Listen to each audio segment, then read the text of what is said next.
تو حج جو ہے بیت اللہ کا، یہ اسلام کا ایک پانچواں اور ایک اہم رکن ہے، اور حج ہر اس شخص پر فرض ہے کہ جس کے پاس استطاعت ہے۔ استطاعت سے مراد صحت و سلامتی بھی ہے، آنے جانے کے اخراجات، وہاں جا کر رہائش کے اخراجات، پیچھے گھر والوں کے اتنے دنوں کے اخراجات یہ موجود ہیں، تو یہ بندہ گویا کہ صاحب استطاعت ہے۔ آج کل ہمارے معاشرے میں لوگوں کے پاس پیسے کی فراوانی ہے، کروڑوں روپے کے مالک ہیں، شادیوں پر حتیٰ کہ منگنیوں پر لاکھوں اور کروڑوں روپے خرچ ہو جاتے ہیں، باقی تمام دنیا کی ضروریات اور فضولیات پر بھی پیسہ بے دریغ صرف کرتے ہیں۔ حج کی باری آتی ہے تو کہتے ہیں بس ابھی وسائل نہیں ہیں، ابھی استطاعت نہیں ہے، ابھی بچوں کی شادیاں کرنی ہیں، ابھی بچے بڑے ہوں گے پھر ان کی شادیاں کرنی۔ حج اس نے انتظار کر رہا ہے کہ کب بوڑھا ہوگا اور کب بچوں کی شادیاں ہوں گی اور کب حج جا کر کرے گا۔ سیدنا عمر رضی اللہ تعالیٰ عنہ فرمایا کرتے تھے کہ جو استطاعت کے باوجود بیت اللہ کا حج نہیں کرتا وہ یہودی ہو کر مرے یا نصرانی ہو کر مرے، کہ بیت اللہ کا حج فرض ہے اور وہ حج کرتا ہی نہیں، اس کی قدر ہی نہیں کرتا۔ اور پھر یہ بھی ہے کہ آپ نے فرمایا کہ جس پر حج فرض ہو جائے اس کو جلدی حج کر لینا چاہیے، پتہ نہیں آئندہ سال آئندہ زندگی میں موقع ملے یا نہ ملے، بندہ بیمار ہو جائے، لاغر ہو جائے، معذور ہو جائے، یا حالات ایسے پیدا ہو جائیں جس طرح گزشتہ سالوں میں کورونا میں حالات پیدا ہوئے کہ پیسہ ہونے کے باوجود بندہ بیت اللہ کا جا کر حج نہیں کر سکتا تھا، تو اس لیے فوری اور جلدی حج کر لینا چاہیے۔ رسول اللہ صلی اللہ علیہ وسلم نے ارشاد فرمایا، لوگو اللہ نے تم پر حج فرض کیا ہے، حج کرو۔ ایک صحابی کہتے اللہ کے رسول کیا ہر سال فرض ہے؟ آپ نے خاموشی اختیار کی، پھر کہتے ہیں کیا ہر سال فرض ہے؟ آپ پھر نہیں جواب دیا، تیسری مرتبہ پھر کہنے لگا ہر سال فرض ہے؟ آپ نے فرمایا اگر میں کہہ دیتا نام کہ ہر سال فرض ہے تو پھر ہر سال فرض ہو جاتا اور پھر تم اس کی استطاعت نہ رکھتے، لہذا زندگی میں ایک مرتبہ حج فرض ہے، اس کے بعد نفلی اللہ جتنی استطاعت دے۔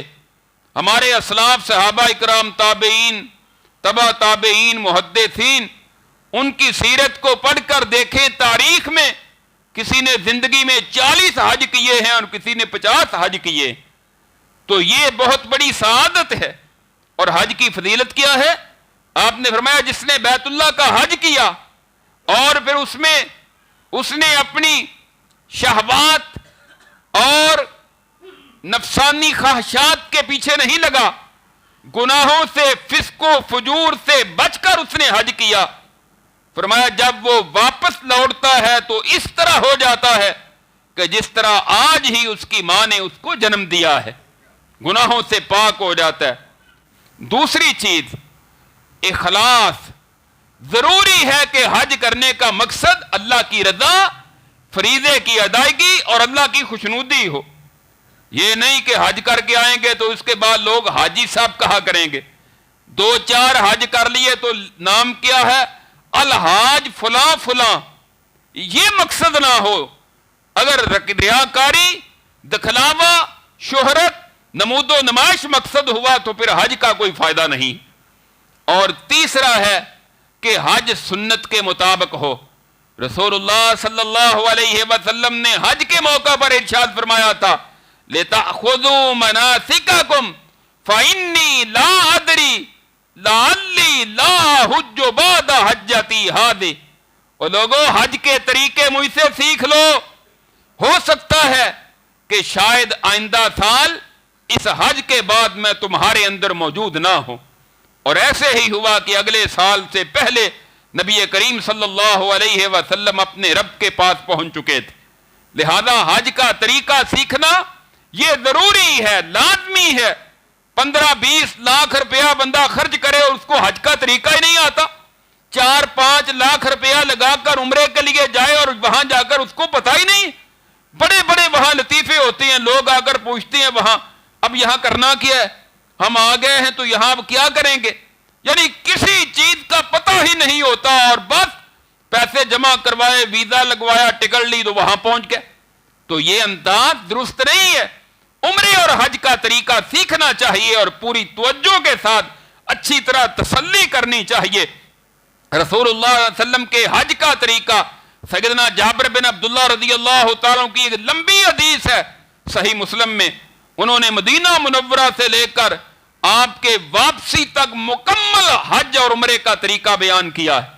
उसके अलावा दीगर हदीस, सैकड़ों हदीस है जिसमें तफसीलात हैं, बड़ी बड़ी किताबें मौजूद हैं अरबी में, दीगर जबानों में और उर्दू में, जिनके अंदर नबी करीम सल्लल्लाहु अलैहि वसल्लम के हज और उम्रे का तरीका मौजूद है। आज भी हम आपको आखिर में एक एक किताब देंगे हज पर जाने वालों को, ताकि उनके पास तहरीरी सूरत में ये मैटर मौजूद हो, वहां आसानी के साथ जाकर वो सुन्नत के मुताबिक हज कर सकें। और चौथी चीज है रिज़्क़े हलाल के साथ हज करना।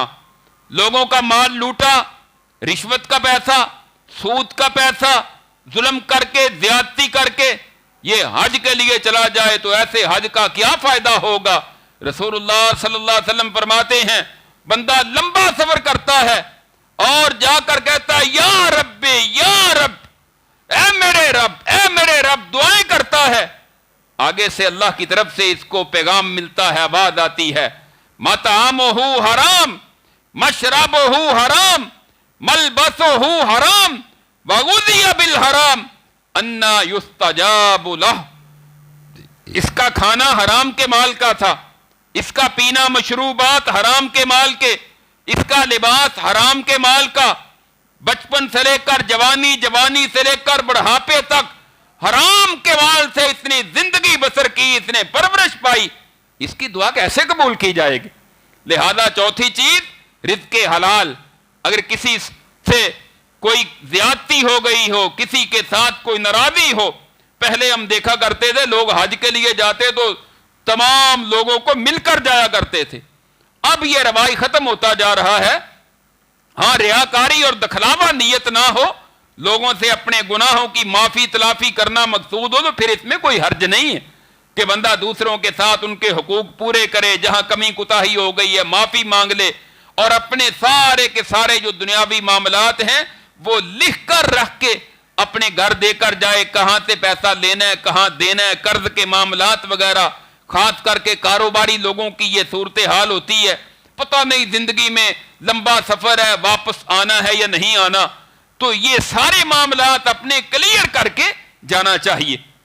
अब जब मुकम्मल तैयारी हो गई हज के लिए और इन सारी चीजों को जिनको मैंने बयान किया है इनको बंदा पेशे नजर रखे, इसके बाद अब हज के लिए जा रहा है तो हज की 3 किस्में हैं, बुनियादी तौर पर 3 अकसाम है।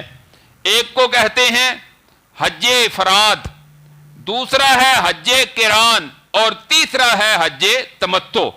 हज्जे अफराद जो है ये आम तौर पे वहां के मुकामी लोग करते हैं कि वो गए, एक आध दिन पहले पहुंचे या 8 को पहुंचे और बाद औक़ात मौका मिला तो बैतुल्लाह का तवाफ कर लिया, नहीं मिला तो सीधे मिना में चले गए, जाकर सिर्फ हज किया, उसमें कुर्बानी नहीं होती, सिर्फ हज होता है। अगर कोई कुर्बानी कर ले तो उसको अजर व सवाब मिलेगा। दूसरा है हज्जे किरान। हज्जे किरान ये है कि कोई बंदा अपने साथ कुर्बानी के जानवर लेकर जाए। उस दौर में आसानी थी, आज भी वहां के मुकामी लोग लेकर जा सकते हैं गाड़ियों में कुर्बानी के जानवर, और वो एहराम बांधे और नियत ये करें लब्बैक अल्लाहुम्मा उमरा व हज्जा, ए अल्लाह मैं उम्रे और हज का एहराम बांधता हूं, इसकी नियत करता हूं, उम्रे और हज के लिए हाजिर हूं। अब ये जाएगा, जाकर उम्रा करेगा, उम्रा करने के बाद हिजामत नहीं करवाएगा, बल्कि उसके बाद उसी तरह रहेगा अपने एहराम की हालत में, 10 दिन बाकी हों, 20 दिन बाकी हों, और फिर ये 8 ज़ुल्हज को हज शुरू करेगा और हज मुकम्मल करेगा, इसमें ये कुर्बानी भी करेगा। तीसरी किस्म है हज्जे तमत्तो। हज्जे तमत्तो ये है कि आप यहां से जाते हुए मिकात से इहराम बांधें और आप जाकर उम्रा करें। उम्रा 3 घंटे 2 3 4 घंटे लगते हैं। उम्रा किया, हिजामत करवाई, इहराम खोल दिया। अब बाकी दिन वहां रहें और 8 ज़ुल्हज को आपके हज का आगाज होगा तो आप हज मुकम्मल करें। इसको कहते हैं हज तमत्तो। रसूलुल्लाह सल्लल्लाहु अलैहि वसल्लम ने जो जिंदगी में एक ही हज किया है, चूंकि सन 9 हिजरी में हज फर्ज हुआ, आपने हजरत अबू बकर सिद्दीक रज़ियल्लाहु ताला अन्हु के अमीर हज बनाकर भेजा और कुछ लोग उनके साथ गए। साथ हजरत अली रज़ियल्लाहु ताला को पैगाम देकर भेजा कि वहां जाकर ऐलान कर दें आइंदा साल कोई मुशरिक बैतुल्लाह का हज नहीं कर सकेगा, और मुशरिकीन मक्का जो बरहना लिबास उतार कर हज उमरा करते थे वो भी नहीं कर सकेंगे। किसी को खिलाफे शरीयत उमूर की इजाजत नहीं होगी। अगले साल रसूलुल्लाह सल्लल्लाहु अलैहि वसल्लम खुद हज के लिए तशरीफ लाएंगे। ऐलान कर दिया गया। अगले साल फिर आपने हज किया और हज के तकरीबन 3-4 माह बाद आपकी वफात हो गई। तो इसलिए आपका एक ही हज है जिसको हज्जतुल वदा कहा जाता है। आपके लिए हजरत अली रज़ियल्लाहु ताला अन्हु यमन से ऊंट लेकर आए थे कुर्बानी के। आप मक्का पहुंचे, उमरा किया। आपने फरमाया जिनके पास कुर्बानियां हैं वो तो इहराम बाकी रखें और जिनके पास कुर्बानियां नहीं हैं वो इहराम खोल दें। अब वो 8 को दोबारा हज का इहराम बांधेंगे। गोया कि हज तमत्तो को आपने पसंद भी किया है। इसमें आसानी भी है कि 15-20 दिन 1 महीना बंदा वहां रहे। जो 18 को चले जाएंगे उनके पास 1 महीने से ज्यादा टाइम होगा, तो 1 महीने से ज्यादा इहराम की हालत और इहराम की पाबंदियों में रहना कोई आसान काम नहीं है, ज़ाहिर है मुश्किल है। तो सबसे आसान और अल्लाह के रसूल की जो ख्वाहिश थी और जो पसंदीदा वो है हज तमत्तो। लिहाजा यहां से हम जाने वाले जो अहबाब हैं ये हज तमत्तो ही करते हैं और हज तमत्तो ही इंशाअल्लाह करेंगे। तो हज तमत्तो में जो पहली चीज है वो है उमरा। आपने यहां से अपना सामान वगैरह तैयार करना है और सामान के अंदर आपने कोई ऐसी चीज किसी से लेकर नहीं रखनी कि आपको कोई भी सामान दे कि ये मेरा वहां भाई रहता है, बेटा रहता है और वो सामान ले जाएं। चूंकि एयरपोर्ट पर बहुत ज्यादा सख्ती होती है, अब पहले की निस्बत भी ज्यादा है। अगर कोई मंशियात वगैरह को नशावर चीज मिल गई उसकी सजा वहां मौत है, उसके लिए कोई माफी नहीं। लिहाजा बाद लोग यहां से नशा वगैरह भेजने के लिए लोगों को, हत्ता के ऐसे वाकयात भी हुए हैं, कहते हैं जी आप गरीब आदमी, हम आपको उमरा कराते हैं, ये हमारा सामान थोड़ा सा ले जाएं। अब जिसको फ्री उमरा करवाएंगे उसको तो जो देगा वो इनकार कर ही नहीं सकता। और ऐसे लोग जाके वहां सऊदीया में एयरपोर्ट पर पकड़े गए और उन बेचारों का फिर जो अंजाम हुआ तो हुआ। इस तरह किसी का सामान न लें, अपना सामान भी वो लें कि जिसमें कोई शक्को शुबा ना हो, कोई ऐसी मशकूक चीज ना हो, और अपना लिबास वगैरह और एहराम जो है वो कम अज कम कोशिश करें कि 2 एहराम आपके पास होने चाहिए। एक एहराम जो है वो अपने शापर बैग में या हैंड कैरी में रख लें और दूसरा एहराम जो है वो अपना बैग जो आपका बड़ा होगा, जो आपने बुक करवा देना है, उसके अंदर रख लें।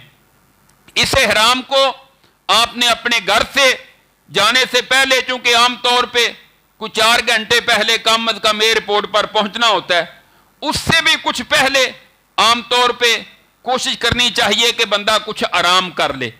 चूंकि लंबा सफर, ये 4-6 घंटे पहले एयरपोर्ट पर पहुंचा, बेदार रहा और फिर वहां जाकर बोर्डिंग हुई, इंतजार करता रहा, फिर जहाज में सफर किया, बेदार रहा, वहां जाकर फिर जद्दा से मक्का पहुंचने पर टाइम लगता है। तो बाद औक़ात बंदा लंबा सफर करके मुसलसल बेदार रहने की वजह से भी तबीयत खराब हो जाती है। लिहाजा यहां सोने की आदत बनाएं और जाने से पहले कुछ आराम करके बंदा फ्रेश होकर जाए। दूसरा यह है कि जाने से पहले कोशिश करें कि खाना बहुत कम खाएं। आमतौर पे घरों में मेहमान आए होते हैं, घर में खाना चल रहा होता है, खा रहे हैं, एयरपोर्ट पर चले गए, वहां से चाय ले ली, खाने पीने की चीजें, पानी ले लिया, जूस ले लिया, बोतल पी ली और जहाज में पहुंचे। जहाज में बैठते ही थोड़ी देर के बाद आपके पास वो पानी लेकर आ जाएंगे और फिर आपको जूस पेश करेंगे, चाय देंगे, खाना देंगे, बंदा खाता रहता है और फिर नतीजा क्या निकलता है कि उसको واش روم میں ٹوائلٹ میں جانے کی حاجت ہوتی ہے، اور جہاد کا جو ٹوائلٹ ہے وہ بہت چھوٹا ہوتا ہے، مشکل ہوتی ہے، بندے کے جسم پر بھی چھینٹیں پڑنے کا خدشہ اور احرام بھی گندا ہونے کا خطرہ ہوتا ہے۔ لہذا کوشش یہ کریں کہ کم از کم کھانا چائے وغیرہ سے اجتناب کریں، اور جہاد کے اندر بیٹھیں تو کھانا ملے وہاں بھی کوشش کریں، ایک چھوٹی پانی کی بوتل ہوتی ہے اس کو اپنے پاس رکھیں، کو گھنٹے آدھے بعد جب پانی کی پیاس محسوس ہو تو ایک آدھا گھونٹ پی لیں، اور کھانا جتنی ضرورت ہو تھوڑا سا کھا لیں، باقی جوس چائے بوتل وغیرہ سے اجتناب کریں۔ یہ کچھ چیزیں شرعی احکام ہیں، کچھ تجربے کی بنیاد پر جو میں آپ سے چیزیں شیئر کروں گا تاکہ نئے جانے والے احباب کے لیے آسانی ہو، ان کو ان چیزوں کا اندازہ نہیں ہوتا اور پھر مشکل پیش آتی ہے۔ بہرحال آپ نے اپنا سامان وغیرہ لیا، ایئرپورٹ پر پہنچ گئے، کوئی بھی ایسی چیز لوہے کی یا نوکدار وہ آپ کے پاس، یعنی چھوٹی کینچی آپ نے رکھی ہے، چھری رکھی ہے، یہ سامان بک ہونے والے سامان میں تو رکھ سکتے ہیں، لیکن ہینڈ کیری میں ایسی کوئی چیز نہیں ہونی چاہیے، وہ آپ کو نہیں جانے دیں گے۔ حتیٰ کہ بعض اوقات ادھر سے آتے ہوئے چھتری کسی کے پاس ہے وہ بھی لے لیتے ہیں، نوکدار ہے چھتری، کہتے ہیں نہیں یہ بھی نہیں جا سکتی۔ بعض اوقات لاٹھی کسی نے وہاں سے شوق سے لے لی، وہ بھی بعض اوقات روک لیتے ہیں۔ یعنی نوکدار چیز، دھاری دار چیز وہ آپ کو جہاز میں سوار نہیں ہونے دیں گے، لہذا ہینڈ کیری جو آپ کا ہے اس میں ایسی کوئی بھی چیز آپ نہ رکھیں۔ ایئرپورٹ پر آپ بر وقت پہنچے، بس جاتے ہیں، بعض اوقات ایسے ہوتا ہے کہ لوگوں کی فلائٹیں نکل جاتی ہیں اور پھر بڑی پریشانی ہوتی ہے، نئی فلائٹ لینا، حج کی فلائٹیں پہلی پیک ہوتی ہیں اور مسئلہ ہوتا ہے۔ لہذا جتنا لمبا سفر ہے کسی کا، لاہور میں ہم ویسے قریب ہی ہیں، بہرحال کو گھنٹہ دو زیادہ لے کر جائیں تاکہ آسانی کے ساتھ بورڈنگ ہو، گھنٹہ دو وہاں انتظار کر لیں تو اس میں کوئی قباحت والی بات نہیں ہے۔ آپ نے اپنے گھر سے یہاں سے غسل کر لینا ہے، اپنے گھر سے، مرد ہو یا عورت ہو، اپنے گھر سے غسل کر کے آپ نکلیں۔ گھر سے نکلنے کی وہی دعا جو عام طور پہ ہم ہر روز پڑھتے ہیں یا پڑھنی چاہیے، اس کے علاوہ کوئی اور خاص دعا نہیں ہے۔ ایئرپورٹ پر گئے، اپنا سامان بک کروایا، بورڈنگ کروائی، اور بورڈنگ کروانے کے بعد آپ نے وہاں کوئی جہاز میں بیٹھنے سے پہلے جائیں، واش روم میں اگر ضرورت ہو، حاجت ہو، اس سے فارغ ہو کر آپ وضو کریں، اور وضو کرنے کے بعد آپ احرام باندھ لیں۔ احرام کیا ہے؟ عورتوں کے لیے احرام وہی ہے جو ان کا لباس ہے، عورتوں کے لیے جو ان کا روٹین کا لباس ہے وہی ان کا احرام ہے۔ جوتا بھی روٹین کا جو مرضی پہنے، جرابیں بھی پہنے، موزے پہنے، ان پر پابندی نہیں ہے۔ ہاں رسول اللہ صلی اللہ علیہ وسلم نے دو چیزوں سے ذکر کیا خاص طور پہ عورتوں کے لیے، فرمایا ایک تو یہ ہے کہ وہ دستانے گلفز نہ پہنے، عورت احرام کی حالت میں دستانے نہیں پہنے گی۔ دوسرا یہ ہے کہ وہ نقاب نہ باندھے، وَلَا تَنْتَقِبِ الْمَرْأَةُ، عورت نقاب نہ باندھے۔ یہ عرب میں ایک مخصوص، جس طرح ہمارے ہاں آپ نے دیکھا ہوگا وہ برقع، جس طرح یہ پٹھانوں کے برقعے چلتے ہیں، وہ اوپر سے پہنتی ہیں عورتیں، اور وہ اوپر ٹوپی نما ہوتا ہے اور نیچے مکمل تک۔ عربوں کے اندر بھی اس طرح عورتوں کے لیے ایک نقاب تھا، اللہ کے رسول نے اس سے منع کیا ہے۔ ہاں عورت بے پردہ نہیں ہوگی، بڑی چادر کے ساتھ پردہ کرے۔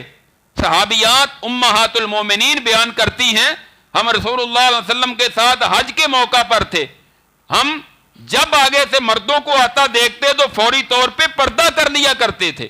ایسا نہیں ہے کہ پردہ نہیں کرے گی، ایک عورت ساری عمر وہ شریعت پر عمل کرتے ہوئے پردہ کرتی اور حج کے موقع پر وہ پردہ اتار دے، ایسا نہیں ہے۔ امہات المومنین کی واضح حدیث موجود ہے، کہتی کہ ہم پردہ کر لیا کرتی تھی۔ یہ بہت تکلف والی بات ہے جو کہ بیان کی جاتی ہے، جی عورت کا کپڑا اس کے چہرے سے نہیں لگنا چاہیے، اس کے لیے پھر وہ کیپ انہوں نے پہنی ہوتی ہے، کیپ کے آگے سے کپڑا لٹکایا ہوتا ہے، ایسی کوئی بات نہیں ہے۔ چہرے کو کپڑا لگتا ہے، لگے، چادر کے ساتھ، گھونگھڑ کے ساتھ وہ پردہ کریں، اور چہرے کو کپڑا لگے نہ لگے اس کے ساتھ کوئی عمل دخل نہیں ہے، بس اس بات کا اہتمام کرنا ہے۔ باقی جو دوسرا ہے کہ مردوں کے لیے جو احرام ہے وہ ان کی دو چادریں ہیں احرام مردوں کے لیے، یہ ابھی میں آپ کو بتاتا ہوں کہ وہ احرام کس طرح باندھیں گے۔ چونکہ عام طور پہ ہمارے شہروں میں جو ہے وہ مردوں کے لیے ذرا چادر چونکہ استعمال نہیں کرتے روٹین میں تو مشکل ہوتی ہے باندھنی، تو وہ تھوڑی سی پہلے پریکٹس کر لیں۔ اس کو ویسے شرعی طور پر کوئی پابندی نہیں ہے، آپ جیسے مرضی باندھ لیں، یعنی کوئی لپیٹ کے باندھ لیتا ہے، کوئی اس کو سلائی کر کے اس کے اندر کوئی وہ نالا یا کوئی ربڑ وغیرہ یا لاسٹک وغیرہ بھی ڈال لیتا ہے، تو اس پر بھی کوئی پابندی نہیں۔ بہرحال چادر سادہ چادر ہے تو اس طرح آپ اس کے کونوں کو آگے سے اکٹھا کریں۔ میں جو خود باندھتا ہوں میں آپ کو اس طریقے سے بتا رہا ہوں، اس طرح اکٹھا کر کے۔ اب یہ ہو گیا طریقہ چادر باندھنے کا۔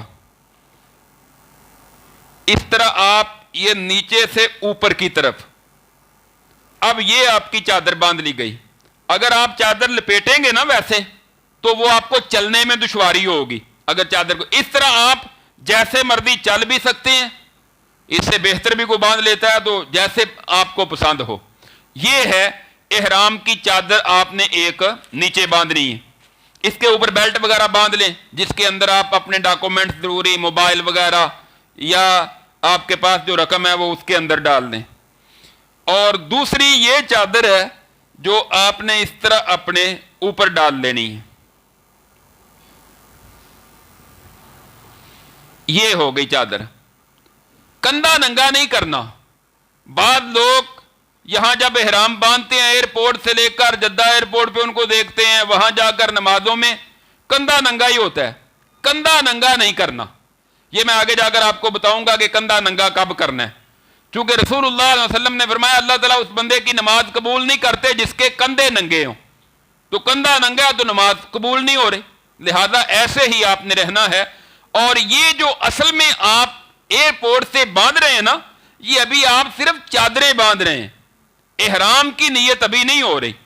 اصل احرام کہاں سے باندھنا ہے؟ وہ ہے میقات۔ میقات دو طرح کے ہیں، ایک ہے زمانی میقات اور دوسرا ہے مکانی میقات۔ زمانی حج کا احرام آپ صرف حج کے مہینوں میں باندھ سکتے ہیں۔ حج کے مہینے کون سے ہیں؟ یہ جو مہینہ جا رہا ہے ابھی شوال، اور ابھی آپ 18 تک جائیں گے تو میرا خیال ہے ذوالقعدہ کا مہینہ شروع ہو چکا ہوگا، یعنی اس شوال میں بھی باندھ سکتے ہیں، ذوالقعدہ میں بھی، اور ذوالحج کے پہلے عشرے میں۔ یہ ہے حج کے مہینے۔ الحج اشہر معلومات، اللہ نے کہا حج کے مہینے معلوم ہیں، واضح ہیں۔ حج کے مہینوں میں، عمرے کا احرام سال میں جب دل چاہے اس وقت باندھ سکتے ہیں۔ دوسرا ہے، یہ ہو گیا زمانے کے اعتبار سے میقات۔ دوسرا ہے کہ مکان جگہ کے اعتبار سے جو میقات ہیں۔ رسول اللہ صلی اللہ علیہ وسلم نے چاروں طرف سے آنے والے لوگوں کے لیے 5 میقات حدیث میں آتا ہے جو آپ نے مقرر کیے ہیں۔ 5 میقاتوں میں سے ایک میقات ہے ذوالحلیفہ، یہ جو سب سے آپ اوپر دیکھ رہے ہیں احرام کے لیے میقات ذوالحلیفہ۔ یہ مدینہ منورہ سے آنے والے اور اس طرف سے جتنے لوگ آتے ہیں، تبوک سے آتے ہیں یا اس سائڈ سے جتنے بھی لوگ آئیں گے، وہ ذوالحلیفہ، اس کو آبار علی بھی کہتے ہیں یا بیار علی بھی کہتے ہیں۔ یہ ذوالحلیفہ خوبصورت، وہاں آج مسجد بھی بنی ہوئی ہے اور بڑا وسیع انتظام ہے، وہاں واش روم وغیرہ کا، بندہ غسل کر سکتا ہے۔ یہ مدینہ منورہ سے تقریباً کوئی 7 کلومیٹر کے فاصلے پر ہے۔ مدینہ سے باہر نکلیں، رسول اللہ صلی اللہ علیہ وسلم نے یہاں سے ہی احرام باندھا تھا۔ دوسرا میقات ہے جوفا، یہ ہے شام والوں کے لیے، مصر والوں کے لیے جو اس سائڈ پہ آتے ہیں۔ ایک حدیث میں یہ بھی آتا ہے کہ آپ نے بد دعا کی تھی، اس وقت جوفا میں یہودی آباد تھے اور پھر وہ ہلاک ہوئے اور وہ علاقہ ویران ہو گیا۔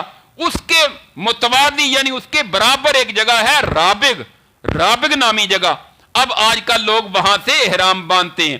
تیسرا یہ ہے۔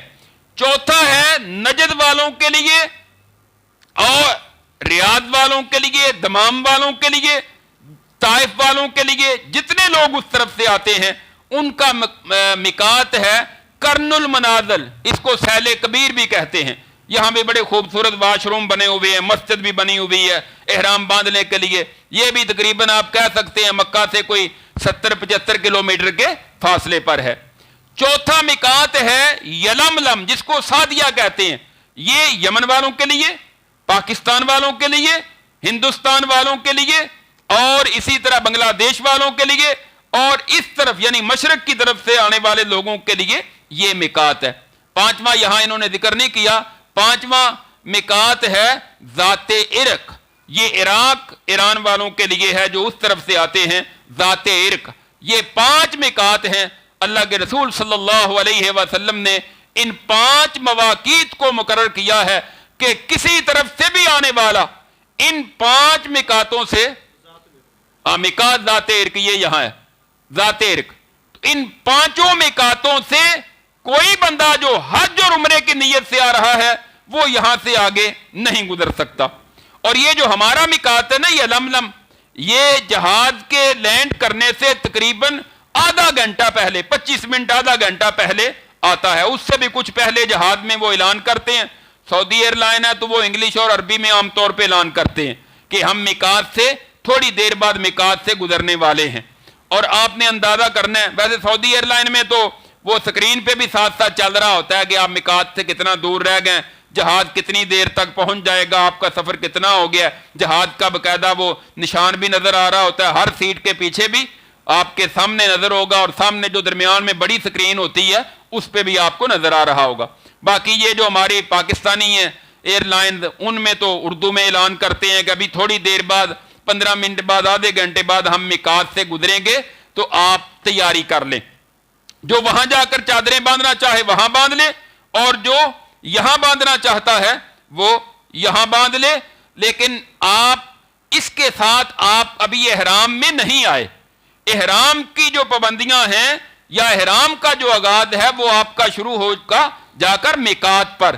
یہاں سے آپ نے چادریں باندھی ہیں، کسی نے سر پر ٹوپی پہنی ہوئی ہے، کوئی بات نہیں، ٹوپی پہنے رکھے۔ جب آپ میقات پر پہنچیں گے اس کے بعد پھر آپ کے پاس دوسری آپشن نہیں کہ آپ حج اور عمرے کے لیے جا رہے ہیں اور آپ بغیر احرام کے آگے گزر جائیں۔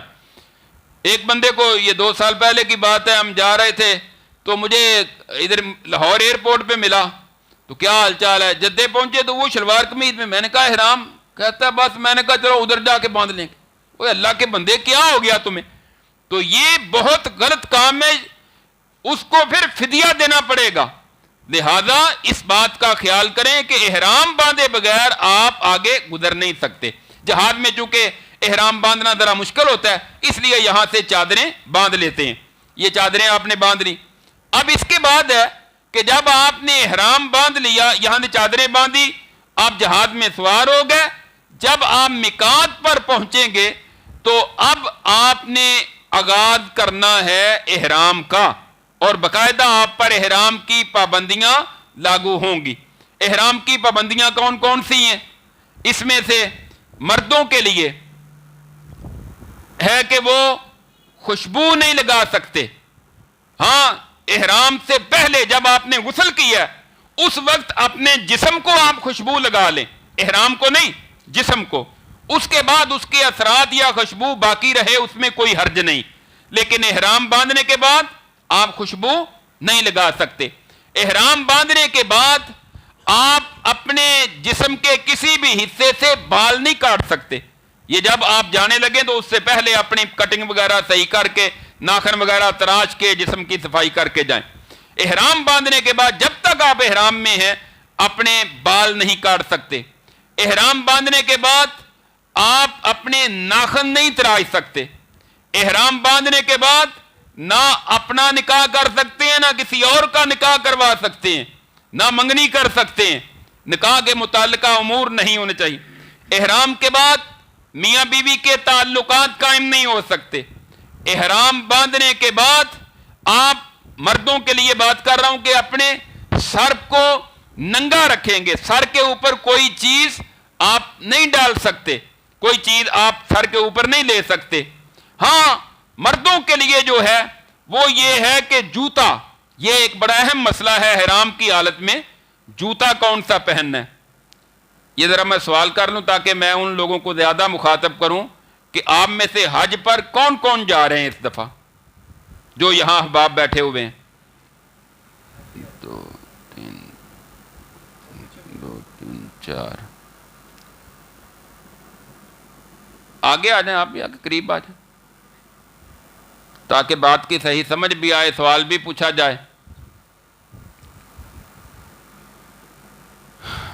جوتا جو ہے نا احرام کی حالت میں، ہمارے ہاں بڑے لوگوں کو تکلف میں ڈال دیتے ہیں، کہتے ہیں جی کینچی پہننی ہے، اور ایئرپورٹ پہ جو پہلے گئے ان کو خوب اندازہ ہے، ٹائل لگی ہوتی ہے، بعد کا پانی اور بندہ پھسل سکتا ہے، نقصان پہنچ سکتا ہے، کوئی ٹانگ خدا نخواستہ ٹوٹ جائے یا پریشانی ہو۔ یہ آپ کو پورا ریکارڈنگ مل جائے گی، بے فکر ہو جائیں۔ پہلے بھی یوٹیوب پہ پورے حج عمرے کا طریقہ میرا موجود ہے، اسی طرح آج بھی ہو رہا ہے انشاءاللہ، وہ آپ کو انشاءاللہ صحیح مل جائے گا، آپ تاکہ پوری توجہ آپ کی ادھر ہو۔ اچھا، تو وہ کینچی یا بعض اب کمپنیوں نے اپنی جوتے نکالے ہیں حاجیوں سے پیسے لینے کے لیے، جی یہ ہماری کمپنی کا جوتا بڑا شریعت کے مطابق ہے۔ صحیح بات یہ ہے کہ رسول اللہ صلی اللہ علیہ وسلم نے جو پابندی لگائی ہے وہ یہ ہے کہ جوتا کسی قسم کا پہن لے، کسی قسم کا جوتا آپ پہن لے، کوئی پابندی نہیں ہے اس پر، صرف آپ کے ٹخنے ننگے ہونے چاہیے۔ یہ ہے دونوں جو ابری ابری سائڈوں پر جگہ ہے نا، اس کو کہتے ہیں ٹخنے۔ بعض لوگ کہتے ہیں اوپر والی ہڈی ننگی ہونی چاہیے، ایسی کوئی بات نہیں۔ میرا جوتا ادھر باہر پڑا ہوا، اسی جوتے کے ساتھ میں نے یعنی اسی قسم کا سیم اس جیسا جوتا ہوتا ہے، اوپر سے مکمل ڈھکا ہوا ہے، اور اس کے ساتھ عمرہ حج کرتے ہیں الحمدللہ۔ یہ اس پر مکمل علی وجہ البصیرت میں آپ کو کہہ رہا ہوں کہ اس میں کوئی پریشانی والی بات نہیں کہ آپ کینچی پہنے، جو چپل آپ روٹین میں استعمال کرتے ہیں یا سینڈل استعمال کرتے ہیں وہی پہن لے۔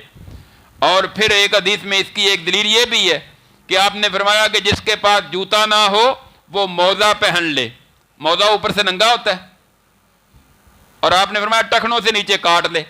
اب جب موزہ پہنے گے چمڑے کا تو اوپر سے سارا تو ڈھکا ہوا ہوگا نا، تو پھر کہاں گیا اوپر والی ہڈی؟ تو یہ بس ایسے ہی لوگوں نے بنایا ہوا ہے کہ نہیں جی اوپر والی ہڈی، جیسا آپ کو ایزی ہے ویسا جوتا استعمال کریں، صرف آپ کے ٹخنے ننگے ہونے چاہیے، اس بات کا آپ نے خیال رکھنا ہے۔ تو یہ کچھ پابندیاں میں نے ذکر کی ہیں مردوں کے لیے۔ عورتوں کے لیے پابندی وہ پہلے میں نے ذکر کر دی ہے، اس کے ساتھ ساتھ نکاح وغیرہ کرنا نہ کروانا، اور جو ذکر کیا ہے خوشبو وغیرہ استعمال نہ کریں، اور دو چیزیں پہلے میں نے احرام میں ذکر کر دی۔ جوتا جیسا مرضی وہ پہنے، ان پر کوئی پابندی نہیں ہے، جرابیں بھی پہن سکتی ہیں، ان پر ایسی کوئی پابندی نہیں۔ یہ ہو گیا آپ نے احرام جب باندھا۔ ہاں جب چادریں باندھنی ہے تو اس کے احرام کے بعد لوگ نفل پڑھ رہے ہوتے ہیں، ایسے کوئی نفل نہیں ہے احرام کے، رسول اللہ صلی اللہ علیہ وسلم سے کوئی ثابت نہیں ہے۔ آپ نے فرضی نماز پڑھی تھی، اس کے بعد آپ نے احرام باندھا۔ اگر فرضی نماز کا ٹائم ہے آپ ایئرپورٹ پر نماز پڑھیں، اس کے بعد آپ احرام باندھ لیں، اور اگر صبح 10 بجے کا ٹائم ہے تو کون سی فرضی نماز آپ پڑھیں گے؟ پھر تو کوئی نہیں۔ لہذا غسل آپ نے گھر سے کیا، وہاں آپ وضو کریں، چادریں باندھیں، اور آپ اپنے جہاز میں بیٹھ جائیں۔ تو آپ ہاں یہ بھی ایک ہے نمازوں کا مسئلہ کہ جہاز میں، سعودی ایئر لائن میں تو پیچھے جگہ بھی ہوتی ہے، ہم تو بعض اوقات وہاں جماعت بھی کروا لیتے ہیں، تو آخر میں جا کے وہاں ایک امام آگے کھڑا ہو جاتا ہے، پیچھے صف بھی بن جاتی ہے، 5-6 لوگ کھڑے ہو کے جماعت کروا لیتے ہیں۔ اگر تو ممکن ہو، یہاں مثال کے طور پہ آپ کی فلائٹ ہے 2-2:30 بجے کی، اب آپ کی ظہر کی نماز کا ٹائم ایئرپورٹ پہ، آپ ظہر پڑھیں ساتھ عصر بھی پڑھ لیں، دونوں نمازیں آپ یہاں جمع کر لیں۔ اور اگر کسی نماز کا ٹائم نہیں، آپ کی فلائٹ ہے صبح 11 بجے کی، اب آپ سعودیہ میں جا کے عصر کا ٹائم ہو جائے گا، اس وقت تک ظہر بھی پڑھیں، چونکہ 2 گھنٹے کا فرق بھی ہے، وہاں 2 گھنٹے مغرب بعد میں ہوتی ہے، تو آپ وہاں جا کے پہلے ظہر کی نماز پڑھ لیں، عصر پڑھ لیں، مشکل میں پڑھنے کی ضرورت نہیں۔ ہاں بعض اوقات ایسی نماز ہوتی ہے کہ اب اس کا نماز کا ٹائم نکلنے کا خطرہ ہے، فجر کی نماز ہے، آپ کی فلائٹ تھی، جہاز فجر کی اذان سے 1 گھنٹہ پہلے اڑی، اب آپ نہیں اس کو لیٹ کر سکتے، نہ پہلے پڑھ سکتے ہیں، اب وہ جہاز میں آپ نماز پڑھ سکتے ہیں، جگہ پیچھے ہوتی ہے، یا پھر مجبوری کی صورت میں جیسے بھی آپ اس کو مینج کریں، ویسے بہتر ہے کہ جو نماز آپ نیچے جا کے پڑھ سکیں وہ زمین پر ہی پڑھ لیں، لیکن اگر مجبوری ہو تو پھر جہاز کے اندر آپ نماز پڑھ سکتے ہیں، اس پر کوئی پابندی نہیں۔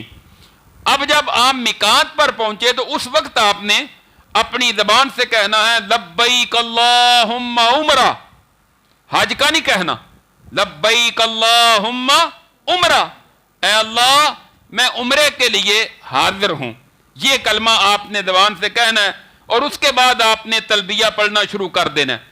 लब्बैक अल्लाहुम्मा लब्बैक लब्बैक ला शरीक लक लब्बैक इन्नल हम्दा वन नेमता लक वल मुल्क ला शरीक लक। तर्जुमा इसका क्या है? लब्बैक अल्लाहुम्मा लब्बैक, हाजिर हूं मैं, ऐ अल्लाह मैं हाजिर हूं।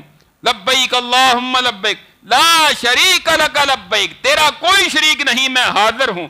इन्नल हमदा वन्नेमता लक वल मुल्क, बेशक तारीफें, बादशाही और नेमतें तेरी हैं। ला शरीक लक, तेरा कोई शरीक नहीं है। ये तलबिया रसूलुल्लाह सल्लल्लाहु अलैहि वसल्लम ने फरमाया कि जब बंदा तलबिया पढ़ता है, उसके दाएं उसके बाएं जमीन के किनारों तक जितने भी कैंकर हैं, दरख्त हैं, वो हर चीज इंसान के साथ तलबिया पढ़ते हैं और उसको अजर सवाब मिलता है। तो ये बुलंद आवाज के साथ औरतें दूसरे मर्दों को सुनाई ना दे, मुनासिब आवाज में पढ़ लें, मर्द ऊंची आवाज में। और ये तलबिया आपने कब तक पढ़ना है? किसी के ज़हन में कब तक तलबिया पढ़ेंगे? तवाफ जब आपने शुरू करना है उस वक्त तलबिया खत्म हो जाना है, उस वक्त तक आपने तलबिया पढ़ते रहना है। यानी जहाज में पढ़ना है, उतर के नीचे जद्दे एयरपोर्ट पे पढ़ते रहे ऊंची ऊंची, झिझकना नहीं, शर्माना नहीं। आप कौन सी को गलत बात कर रहे हैं कि आप परेशान है, इधर कोई भी नहीं पढ़ रहा, मैं अकेला पढ़ूंगा, लोग क्या कहेंगे? और वाकई कोई नहीं पढ़ते, चुपचाप बन के बैठे रहते हैं। तलबिया आप ऊंची आवाज में पढ़ें, नीचे उतर रहे हैं जद्दे एयरपोर्ट पर पढ़ें, अपना सामान तलाश कर रहे हैं तलबिया पढ़ते रहें, बस में बैठे हैं तलबिया पढ़ें, जब अपना मक्के एयर होटल में पहुंचे तलबिया पढ़ें। यानी तलबिया आप जारी रखें और कोशिश करें जितना बुलंद आवाज के साथ। हाँ, मुसलसल नहीं पढ़ा जाता है, मुझ खुश्क हो जाता है, बंदा वक्फा कर ले या कुछ आहिस्ता पढ़ना शुरू कर दे, और कोशिश करे जितना ज्यादा से ज्यादा तलबिया पढ़ता रहे। जब आप जद्दे एयरपोर्ट पर जहाज लैंड होगा, अपना सामान तलाश करें, यहां जब बुकिंग होगी तो आपको वो टैग दे दिए जाएंगे, सामान के जितने आपके बैग हैं वो संभाल कर रखें। आपको ये भी बता दिया गया होगा, आपकी टिकट पर लिखा होगा कि आपका सामान कितना है। पहले सऊदी जो एयरलाइन है इसका ज्यादा होता था, अब उन्होंने भी 30 kg कर दिया है। लिहाजा इन चीज़ों का ख्याल रखें कि आपका सामान ना जाते हुए ज्यादा हो ना वापसी पर ज्यादा हो, वरना बड़ी परेशानी बनती है। आपकी चीज़ 10 रियाल की होती है, वो 50 रियाल किलो के मांगते हैं, फिर बंदा कहता है सामान ही छोड़ दो, अब क्या करना है इसको। तो सामान अपना पूरा हिसाब करके, हैंड कैरी में आमतौर पे 7 किलो की इजाज़त होती है, उसको भी कोशिश करें उतना ही रखें ताकि किसी परेशानी का सामना ना करना पड़े। जब आप जद्दे उतरे, सामान अपना वसूल करें। अगर कोई बैग नहीं मिल रहा तो आपके पास टैग जो मिलेगा बोर्डिंग के वक्त उसको संभाल के रखें, वो आप एयरपोर्ट पर देंगे, आपको मिल जाएगा। अगर आगे पीछे हो भी गया तो बाद में भी आपको मिल जाएगा, वो कोई टेंशन वाली बात नहीं होती। हाँ, जो आपकी करेंसी है रियाल वगैरह, उसको कोशिश करें कि अपने जो बेल्ट बांधा है उसके अंदर आप डालें।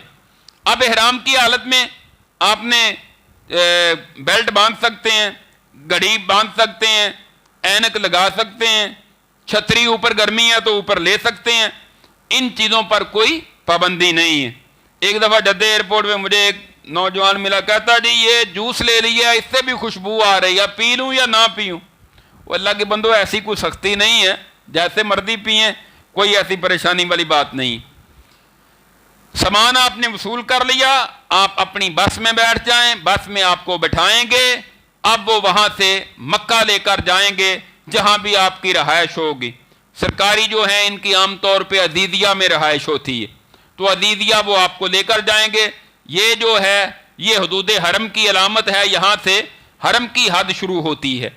एक है काबातुल्लाह यानी मस्जिद हराम, एक है हुदूद हरम। हुदूद हरम मक्का से बाहर कई किलोमीटर तक फैली हुई है। बाद साइडों पे मक्का के अंदर है, जिस तरह के वो तनीम है मस्जिद आयशा, वो मक्का के अंदर, और बाद साइडों पे बाहर है कि अरफात वाली साइड पे भी बाहर है। बाकी ये इस साइड पे ये जो अभी हमने आपको दिखाया था ये वाली साइड है। बहरहाल इससे आगे गैर मुस्लिम गुजर कर वो हरम में दाखिल नहीं हो सकते। यहाँ से उनके अलग रास्ते बनाए हुए हैं कि रियाद चले जाएं, दूसरे शहरों में चले जाएं। वो मक्का में सिर्फ मुसलमानों का दाखिला है, दूसरों के लिए इजाज़त नहीं है। मक्का में गए, آپ اپنے ہوٹل میں وہاں جا کے تھوڑا سا تحمل کے ساتھ، صبر کے ساتھ، چونکہ حج کے موقع پر میں نے دیکھا ہے کہ حاجی لڑتے بڑا ہے، شیطان چاہتا ہے کہ ان کے اعمال کسی طرح ضائع کریں، کام خراب کریں، اور شیطان سب سے زیادہ خوش ہوتا ہے لڑائی سے، سب سے زیادہ شیطان کو خوشی ہوتی ہے لڑائی سے اس کو بڑی خوشی ہوتی ہے، لہذا وہ چاہتا ہے کس طرح ان کو لڑائیں۔ اب آپ وہاں چلے گئے، 1 گھنٹہ ہو گیا، آپ کو کمرہ نہیں ملا، آپ کہتے ہو ہم نے پیسے نہیں جمع کروائے، ہم مفت میں آئے، تو ایسا انداز وہاں اختیار نہ کریں، آپ احرام کی حالت میں۔ اور دوسرا، آپ حرم میں ہیں، حرم کا بھی احترام کریں۔ حرم کی بھی کچھ شرائط ہیں کہ حرم کے اندر گری پڑی چیز وہاں سے آپ نہیں اٹھا سکتے، یہ نہیں کہ ہم سامنے ریال نظر آئے، ڈالر نظر آئے تو آپ نے پکڑ کے جیب میں ڈال دینے، ایسا نہیں، گری پڑی چیز کو آپ نے دیکھنا ہی نہیں ہے، وہ اٹھائے جو اس کا اعلان کروائے گا، دارالامانات میں مفقودات والی جگہ جو ہے وہاں جا کر جمع کروائے گا، آپ نے وہ چیزیں نہیں پکڑنی۔ اور اسی طرح حرم کی حد میں شکار نہیں کر سکتے، احرام کی حالت میں بھی شکار کرنا درست نہیں ہے، خشکی کا شکار، اور حدود حرم میں بھی شکار کرنا درست نہیں ہے۔ آپ وہاں کوئی چیز درخت وغیرہ نہیں کاٹ سکتے، اس کی بھی پابندی ہے کہ صرف ایک ادخر نامی گھاس تھی جس کی بوٹی کی آپ نے اجازت دی تھی، باقیوں کو آپ حرم کی ایک الگ سے پابندیاں ہیں کہ ان چیزوں کا آپ نے وہاں جا کر خاص خیال رکھنا ہے۔ بہرحال آپ کو کمرہ مل جائے گا، جہاں جہاں آپ کی سیٹنگ ہوتی ہے کمرہ مل جائے، اس کے بعد نماز کا ٹائم ہو، آپ جائیں کعبۃ اللہ میں جا کر نماز پڑھیں، اور تھکاوٹ ہوئی ہے آپ کوئی بات نہیں، آرام کریں، نماز پڑھ کر واپس بھی آ سکتے ہیں، ضروری نہیں ہے کہ آپ نے فوری طور پہ جاتے ہوئے عمرہ کرنا ہے۔ بعض لوگ یہاں سے 24 گھنٹے لگ گئے جاگتے ہوئے وہاں جا کے فوری طور پہ عمرہ کیا، چلا نہیں جاتا، پریشان بیمار ہو گئے، پابندی نہیں ہے، اتنی سختی نہیں ہے، آپ آرام سے جائیں اور جائیں نماز پڑھیں، آ کر نیند پوری کریں، دوسرے دن عمرہ کر لیں، غسل کر لیں۔ رسول اللہ صلی اللہ علیہ وسلم نے احرام کی حالت میں غسل بھی کیا ہے، اور غسل کرتے ہوئے کوئی بال کٹ جاتا ہے، کوئی بال اکھڑ جاتا ہے داڑھی کا یا سر کا، تو اس کو کوئی عرض نہیں، آپ کو گناہ نہیں اس کا ہوگا، خود آپ نے بال نہیں کاٹنے نہ بال تراشنے، تو غسل کر لیں، حتیٰ کہ چادریں بدل بھی لیں احرام کی، گندی ہو گئی ہیں، سمیل آ رہی ہے، آپ کے پاس دوسرا احرام موجود ہے، آپ اس کو چینج کر لیں، اس سے کوئی فرق نہیں پڑتا۔ تو آپ آرام کریں، ریسٹ کریں، جب آپ اچھی طرح فریش ہو جائیں پھر آپ کعبۃ اللہ میں چلے جائیں تلبیہ پڑھتے ہوئے، اور جب آپ حرم میں داخل ہوں گے تو دعا وہی ہے جو عام مسجدوں میں داخل ہوتے وقت ہم دعا پڑھتے ہیں، اللہم افتح لی ابواب رحمتک، یا اس کے ساتھ اور جو دعائیں ملتی ہیں وہی دعا پڑھیں اور کعبۃ اللہ میں چلے جائیں۔ وہاں جا کر آپ نے تحیت المسجد نہیں پڑھنا، جہاں عام مسجد میں اگر ہم 2 رکعت پڑھتے ہیں نا تحیت المسجد، وہاں جا کر تحیت المسجد نہیں، وہاں کا جو تحیہ ہے وہ طواف ہے، تو آپ نے وہاں جا کر جو پہلا کام کرنا ہے وہ آپ نے طواف کرنا ہے۔ اب آپ کا عمرہ جو احرام باندھ کر عمرے کا آئے تھے، اب آپ مکہ میں پہنچے، کعبۃ اللہ میں پہنچے، اور اب آپ کا یہاں سے احرام جو ہے وہ شروع ہوگا، طواف آپ کا شروع ہوگا۔ عمرے میں ٹوٹل 4 کام ہیں۔ پہلا احرام باندھنا، جو آپ نے احرام میقات سے باندھ لیا تھا۔ دوسرا کام ہے طواف کرنا، طواف کرنے سے پہلے آپ نے چادر، وہ ندیم صاحب لے گئے احرام پکڑ کے، انہوں نے ڈر دیا میں کوئی اور نہ لے جائے، اچھا تو وہ لے آئے ہیں۔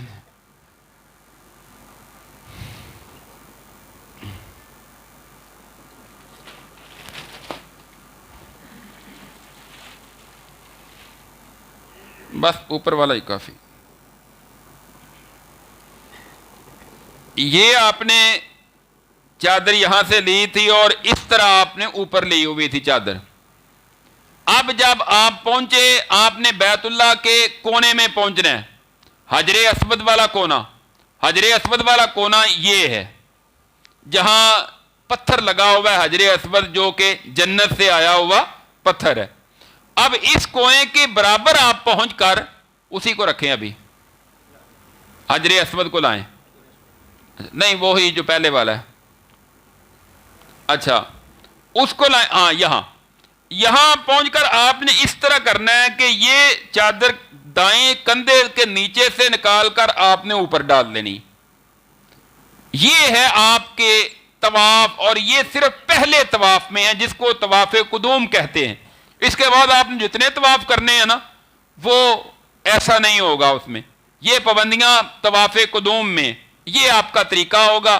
اب آپ چلے گئے حجر اسود کے بالکل کونے میں چلے گئے، اس جگہ آپ پہنچے اور بالکل سامنے آپ کے رائٹ سائڈ پہ سبز لائٹیں بھی لگی ہوئی ہیں، اور اس طرف آپ دیکھیں گے تو یہ اس کے ساتھ ہی آگے دروازہ، یعنی دروازے سے پہلے والا کونا ہے، اور یہ جو دروازے والی سائڈ ہے یہ ہماری سائڈ ہے، یعنی ہم یہاں سے اس طرف منہ کرتے ہیں.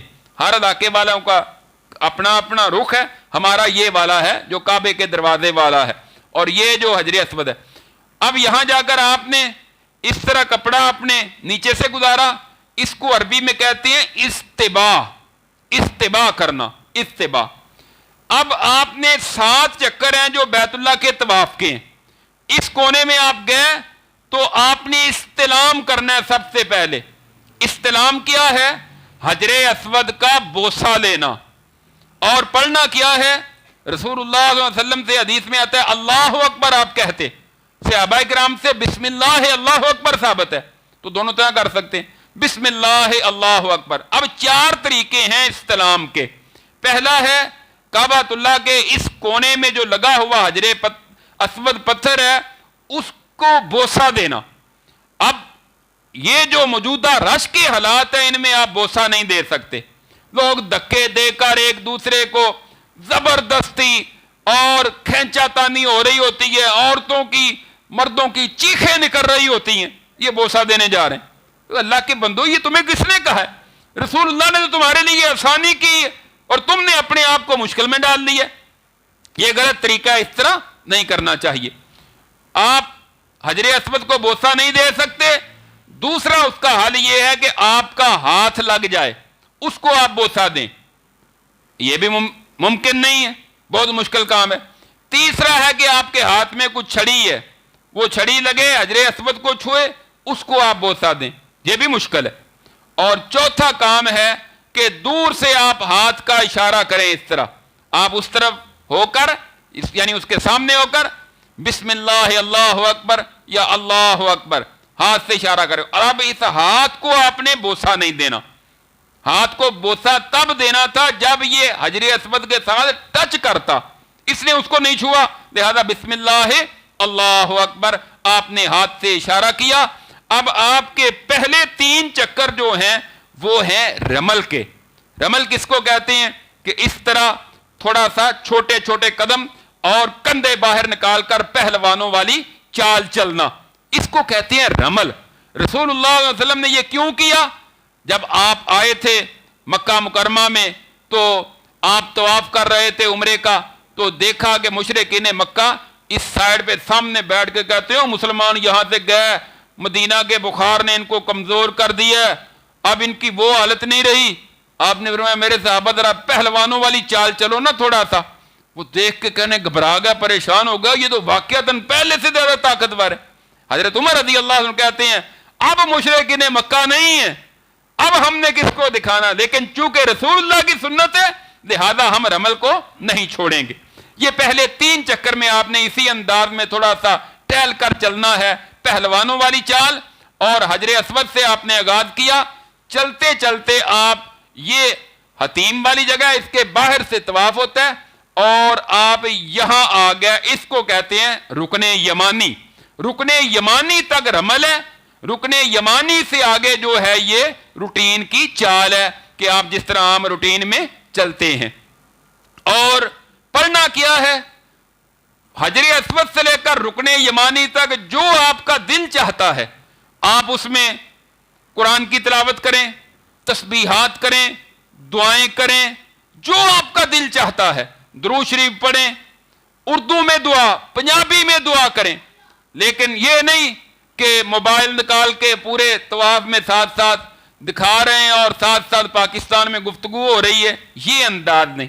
آپ نے طواف کو نماز سے تشبیہ دی ہے، لہذا باوضو ہو کر جائیں اور آپ طواف کریں تو کوئی ضروری بات کبھی کرنی پڑ جاتی تو کر لیں آپس میں، یا کسی سے فون پہ بھی کرنی پڑے، لیکن اس کو ضرورت کی حد تک 1-8 منٹ کی بات کر کے ختم کریں، باقی بعد میں بات کر لیں گے۔ تو اس میں آپ اللہ کے ساتھ تعلق قائم کریں۔ تو رکن یمانی تک آپ نے جو مرضی پڑھیں، رکن یمانی سے لے کر حجر اسود تک، ربنا آتنا فی الدنیا حسنہ وفی الآخرۃ حسنہ وقنا عذاب النار، یہ آپ نے رکن یمانی سے لے کر حجر اسود تک جب بھی آئیں تو یہ دعا پڑھنی۔ یہ آپ حجر اسود کے پاس آئے تو آپ کا ایک چکر ہو گیا مکمل، اب یہاں سے آپ نے پھر اللہ اکبر یا بسم اللہ اللہ اکبر کہہ کے دوسرا چکر شروع کر دینا ہے۔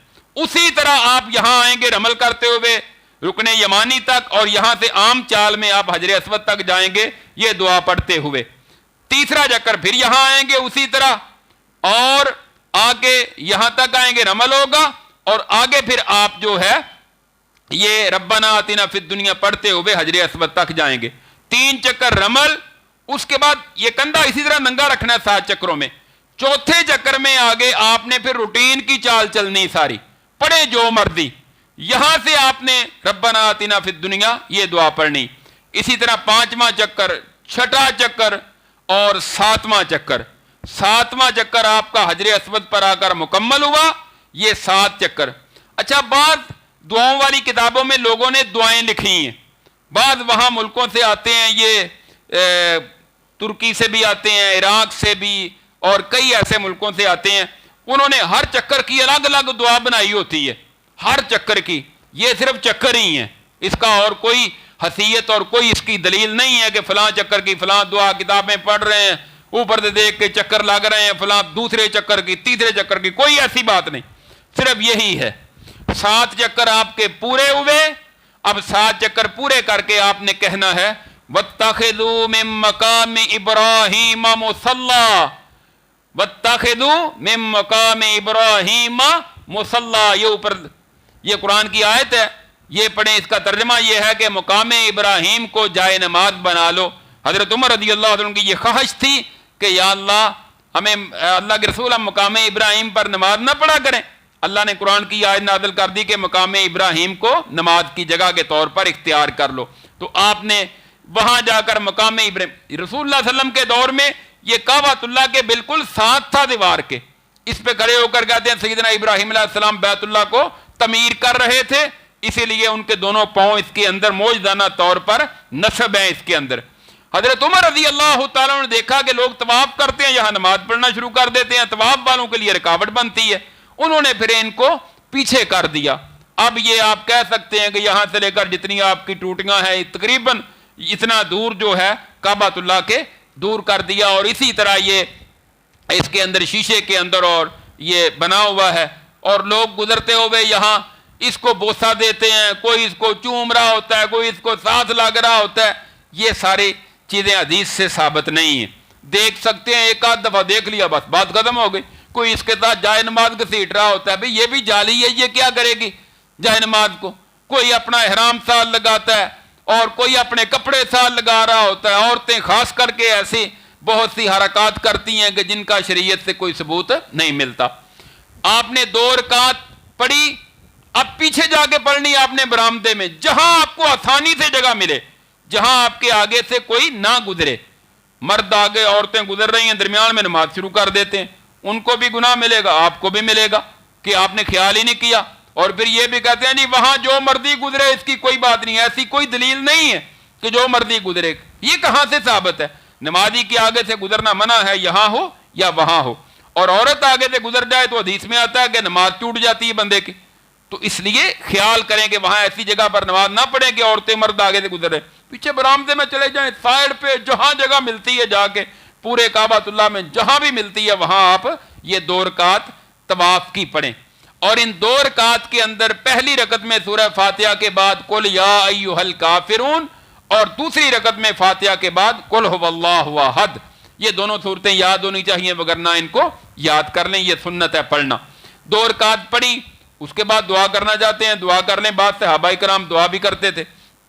پھر آپ زمزم کے کنویں کے پاس گئے، آج کل وہاں پیچھے زمزم کی ٹوٹیاں لگی ہوئی ہیں، بعض جگہ کولر بھی موجود ہوتے ہیں، वहां से आप जमजम का पानी इस्तेमाल करें। और तजर्बा ये है कि वहां पानी जो होता है ना कूलरों पे, वो उसमें 3 कूलर होते हैं ठंडे पानी के, उसके ऊपर लिखा होता है कोल्ड, और एक होता है नॉट कोल्ड कि जो नॉर्मल होता है। गर्मी तो होती है, हज में वैसे भी गर्मी है, गर्मी का मौसम है। अब बंदे को पसीना भी आया होता है, वो ठंडा पानी पीते हैं, उसके साथ ही उसके बाद गला खराब, खांसी, नज़ला ज़ुकाम, और हाजी साहब फिर डॉक्टरों के चक्कर और दवाइयाँ खा के एंटीबायोटिक और नुकसान होता है। लिहाजा ये बात पल्ले बांध लें कि आपने ठंडा पानी नहीं पीना, नॉर्मल पानी इस्तेमाल करें, कुछ नहीं होगा, सुकून में रहेंगे। कभी बड़ी शिद्दत महसूस हो रही गर्मी की वजह से तो फिर थोड़ा सा मिक्स कर लें ताकि नॉर्मल रहे, ठंडा पानी ना इस्तेमाल करें, वगरना आपके लिए आजमाइश बन जाएगी। इस बात का ख्याल करें। और फिर वहाँ खांसी और फिर पूरी दुनिया के लोग आते हैं, वो मसाइल होते हैं। बहरहाल पानी रसूलुल्लाह सल्लल्लाहु अलैहि वसल्लम ने पेट भरकर पानी पिया सैर होकर, और अपने सर पर भी जमजम का पानी डाला। इसके बाद फिर आप हजर अस्वद के सामने आए। हदीस में आता है कि इस्लाम किया आकर फिर एक मरतबा, अगर मुमकिन हो, वैसे रश में बहुत मुश्किल होता है, वगरना फिर आप वहां से सफा की तरफ निकल जाएं। अब हमारे 2 काम हो गया उम्रे में, पहला था इहराम, दूसरा हो गया तवाफ, तीसरा है कि आप साई करनी है। आप सीधे सफा पहाड़ी पे, वहां से अंदर की तरफ से रास्ते निकलते हैं, सफा पहाड़ी पर चले जाएं। जब सफा पहाड़ी पर आप जाएंगे तो वहां जाकर आपने पढ़ना है कुरान की आयत, इन्न सफा वल मरवा मिन शाइरिल्लाह, बेशक सफा और मरवा अल्लाह की निशानियों में से हैं। फिर ये अल्फाज कहने, अब्दा बिमा बदा अल्लाह बिही, मैं भी वहां से शुरू करता हूं जहां से अल्लाह ने शुरू किया। अल्लाह ने कहां से किया? इन्न सफा वल मरवा, पहले सफा का जिक्र किया, लिहाजा मैं भी सफा से शुरू करता हूं। पहाड़ी पर चढ़ते हुए 3 मरतबा पहाड़ी, अब आप बेसमेंट में जाएंगे तो वहां तो पहाड़ी पर नहीं चढ़ रहे, अब आप ग्राउंड फ्लोर पे जाएंगे तो वहां हाइट की तरफ जाएंगे, और अगर फर्स्ट सेकंड फ्लोर पे आप हुए तो वहां बिल्कुल बराबर होगा, वहां पहाड़ी पर नहीं चढ़ेंगे। यहां भी पहाड़ी की तरफ जो हाइट है उस पर आप चढ़ेंगे, पहाड़ी के आगे तो उन्होंने अब ये जंगला लगा दिया है, बंदा पहाड़ी के ऊपर नहीं चढ़ सकता। बहरहाल 3 मरतबा अल्लाह अकबर कहें। 3 मरतबा अल्लाह अकबर कहने के बाद अब आपने वहां खड़े होकर सफा पर आपने देखना है कि काबातुल्लाह आपको नजर आ जाए। वहां से नजर आता है, ग्राउंड फ्लोर पे नजर, बेसमेंट में नहीं नजर आता, ग्राउंड फ्लोर पे नजर आता है काबातुल्लाह। सामने नजर नहीं आ रहा, थोड़ा सा इधर हो तो आपको नजर आ जाएगा। एक साइड पर वहां खड़े हो जाएं। अगर किसी मंजिल पर नजर नहीं भी आता तो नीचे मार्बल उसी तरतीब से लगा होता है कि आपको पता चल जाएगा कि किबला सिमत ये है। वहां खड़े होकर ये दुआ पढ़नी है, ला इलाहा इल्लल्लाहु वहदहु ला शरीका लह, लहुल मुल्कु व लहुल हम्दु व हुवा अला कुल्लि शैइन कदीर। ये जो युहयी व युमीत के अल्फाज हैं, मुमकिन है किसी हदीस में ये भी हो, लेकिन जो मैंने पढ़ी है उसमें यही है, ला इलाहा इल्लल्लाहु वहदहु ला शरीका लह, लहुल मुल्कु व लहुल हम्दु व हुवा अला कुल्लि शैइन कदीर। ला इलाहा इल्लल्लाह वहदहु अंजद वअदा नसर अब्दा व हज़मल अहज़ाब वहदा। तर्जुमा इसका, कोई अल्लाह के अलावा कोई इलाह नहीं है, वो अकेला है, उसका कोई शरीक नहीं, बादशाहत उसी की है, तारीफें उसी की हैं, वो हर चीज पर कादिर है। कोई इलाह नहीं मगर एक अल्लाह है, वो अकेला है, उसने अपने वादे को पूरा किया, अपने बंदे की मदद की, और अकेले अल्लाह ने तमाम गुरोहों को शिकस्त दी। ये इसका तर्जुमा है। ये दुआ आपने 1 मरतबा पढ़नी है, पहले इसको ज़बानी याद कर लें। अगर याद नहीं होती तो फिर मजबूरी है कि आप फिर दुआ वाली किताब से ऊपर से देखकर या मोबाइल के अंदर से देखकर पढ़ लें, वैसे याद हो सकती है, कोई मुश्किल काम नहीं। ये दुआ पढ़ें, उसके बाद आप हाथ उठाकर बैतुल्लाह की तरफ मुंह करके आप दुआएं करें। आमतौर पे वहां लोग दुआएं नहीं करते, जा रहे हैं आ रहे हैं, दुआ करते ही नहीं। कोई कोई करता है, आप साइड पे खड़े होकर, शुरते वहां पुलिस वाले भी नहीं खड़ा होना देते, रश बनेगा, एक साइड पे खड़े होकर बहरहाल अल्हम्दुलिल्लाह हो जाती है, कोई ऐसा मसला नहीं। आपने ये दुआ 1 मरतबा पढ़ी, फिर आप दुआएं करें, उसके बाद फिर आप ये दुआ पढ़ें, फिर आप दुआएं करें, जो मर्जी दुआएं, उर्दू में, पंजाबी में, अरबी में, जो आपको आती हैं। तीसरी मरतबा फिर आप यही दुआ पढ़ के फिर आप दुआएं करें। ये अमल आपने 3 मरतबा करना है। सही मुस्लिम में इसकी तफसील मौजूद है कि 3 मरतबा ये अमल आपने करना है। 3 मरतबा ये करने के बाद आप सफा से नीचे उतरे, मरवा की तरफ जाना है, थोड़ा सा आगे जाएंगे तो सबद लाइटें आ जाएंगी, ऊपर मुकम्मल तौर पे छत पे सबद लाइटें लगी हुई हैं, वहां से दौड़कर गुजरना है, वहां से दौड़ें। हजरत हाजरा की सुन्नत है कि आप ये सबद सतूनों के दरमियान, सबद लाइटों के दरमियान आप दौड़कर वहां से गुजरेंगे। जब लाइटें सबद खत्म हो जाएंगी फिर आगे नॉर्मल चाल में जाना, जाते हुए आते हुए पढ़ना क्या है, जो आपका दिल चाहता है, कोई पाबंदी नहीं। कुरानी दुआएं पढ़ें, कुरान की तिलावत करें, अज़कार करें और दुआएं मांगें उर्दू पंजाबी में, जो आपका दिल चाहता है वही करते जाएं। आप मरवा पर चढ़ गए जाके, अब मरवा पर जब पहुंचेंगे तो आपका एक चक्कर हो जाएगा। मरवा पर पहुंचे, एक चक्कर आपका हो गया। अब मरवा पर पहुंचकर फिर आपने वहां किबला रुख होकर खड़े होना है। मरवा पे चूंकि पत्थर और पहाड़ी काट के बराबर की हुई है, उसके ऊपर भी आप खड़े हो सकते हैं। खड़े होकर मरवा से आपको काबातुल्लाह नजर नहीं आएगा। आप वहां से पत्थर को देखकर जिस सिमत में लगे हुए हैं काबातुल्लाह की तरफ मुंह करें, और यही आपने तरीका अख्तियार करना है जो ला इलाहा इल्लल्लाह वहदहू ला शरीक लह, 3 मरतबा ये दुआ और इसके दरमियान में दूसरी दुआएं, ये आपने करना है वहां मरवा पर भी। मरवा से आप सफा पर आएंगे तो ये आपके 2 चक्कर, यानी एक साइड का 1 चक्कर शुमार होगा। वापसी पर आए 2 हो गए, फिर गए 3 हो गए, वापस आए 4 चक्कर हो गए, फिर गए 5 चक्कर आपके, वापस आए 6 हो गए, और फिर आप आखिर में गए तो मरवा पर पहुंचे तो आपके 7 चक्कर पूरे हो गए। ये 7 चक्कर आपके साई के पूरे हो गए। अब ये 7 चक्कर पूरे होने के बाद एक काम आपका रह गया, 3 काम पूरे हो गए, चौथा काम रह गया आपका हिजामत का। वहां मरवा पे कैंची पकड़ के वो अरबी लड़के खड़े होते हैं, वो थोड़ा सा सर मोड़ते हैं, इधर से बाल उतारे, इधर से चलो जो जी 10 रियाल 2 फारग हो गए। ये तरीका गलत है। 2 तरीके हैं इसके, एक तो ये है कि अपने सर को मंडाना और उस तरह के साथ मंडाना, मशीन के साथ नहीं, मंडाने का मतलब उस तरह के साथ सर को साफ कराना।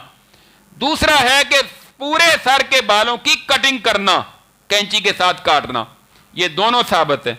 रसूलुल्लाह सल्लल्लाहु अलैहि वसल्लम ने सर मंडवाने वालों के लिए 3 मरतबा दुआ की है और कटवाने वालों के लिए 1 मरतबा दुआ की। तो मतलब क्या है कि अफजल है कि आप अपने सर को मंडवा लें। जब कुर्बानी देनी, इतने लाखों की कुर्बानी दे दी है तो बालों की कुर्बानी भी दे दें। ये क्या है कि नहीं जी बाल नहीं मेरे जाने चाहिए, बाल जाते हैं तो चले जाएं, कोई बात नहीं, सर मंडवा लें। और सर मंडवाएं कहाँ? वहां से आप आए जहां आपको बाहर मक्का में हरम से बाहर आके जगह मिलती है, आपके होटल के करीब मिलती, जहां आपका दिल चाहता है वहां आपको मिल जाएंगे। तो वहां बल्कि वो तलाश कर करके पकड़ पकड़ के ले जा रहे होते हैं, आओ जी आप आके हजामत करवा लें, तो हलक करवा लें, कसर करवा लें। तो आपने सर मंडवाना है। औरतों के बाल नहीं मंडवाए जाएंगे, बल्कि वो अपने बाल पकड़ें, उनके साथ दूसरी औरत या खुद या महरम जो भी खामद है, भाई है, बेटा है, वो उसके बालों को आखिर से पकड़ के एक पोर के बराबर आखिर से कैंची के साथ खुद ही काट देगा। ये आपका उम्रा हो गया मुकम्मल। इसके बाद हिजामत करने के बाद आप अपना एहराम खोल देंगे, ये काम मुकम्मल हो गया।